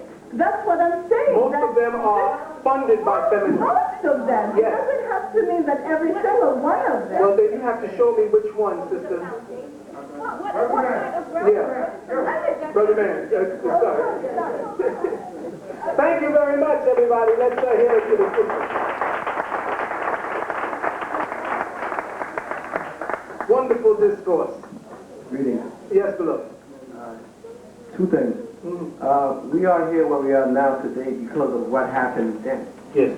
So, this cosmic catastrophe that happened now. So, the spirits fled. Well, the spirits essentially became interdimensionally trapped. Yes. Okay, yes. I had a dream that we are returning, coming back. Yes. And I felt it, I've seen it. Good dream. Now, the question is, how do we protect those souls coming back on the planet? That's my question. Thank you very much. How do we protect the souls coming back to the planet? Very good question. To protect the souls coming back to the planet, we must first of all help them to recognize what it used to look like where they came from. And if that's our past, then we have to start reinstituting those things that our children's children will recognize as the only thing that is good and wholesome to us in our behavior. Understand that when I'm saying go back to your grandmother and understand who she was, I'm asking you to tap into the mother wit, the intuition, that particular intrinsic intelligence that women ordinarily had when they knew the difference between right behavior and wrong behavior. I'm not asking you to try to stamp your grain with a stone. If that's what you want to do, then sister, yes. But your grandmothers was a hell of a lot more healthy. They did not have fibroid tumors, and they did not lose their uteruses by the age of 35. If you can tell me anything that is better than what your great-great-great-grandmother was about when she did not have the scourge of this Caucasoid giving Christianity, or this Caucasoid giving Islam, or this Caucasoid giving his versions of whatever it is, Judaism and all these other isms that came from your great ancient ancestry, then yes, the children that are going to be returning must be reacquainted with what was before they can understand where they're going. They must understand what is at this time. For me to start dealing with all these different isms, that was put up there by the Illuminati, by the people who understand that you are a spiritual people, who understand that the only way that they can codify you or to completely stop your spiritual development is to orchestrate your physical activity, to take your mental framework and change it away from being the person, the entity, the human, the female, the woman that you really are, and then give you this pseudo-activity that you call feminism to somehow give you a reason to be. That is not what this is about. You say, what is my agenda? What do you expect women to do? I don't expect you to do anything but listen to me now and take in whatever it is I'm saying. You're arguing from something you think you know, but I haven't seen any improvement in the female energy yet. I keep seeing all forms of different types of diseases that keep rising in the women's movement. There's even something here with what's the name of this? What's his name? Gloria Steinem.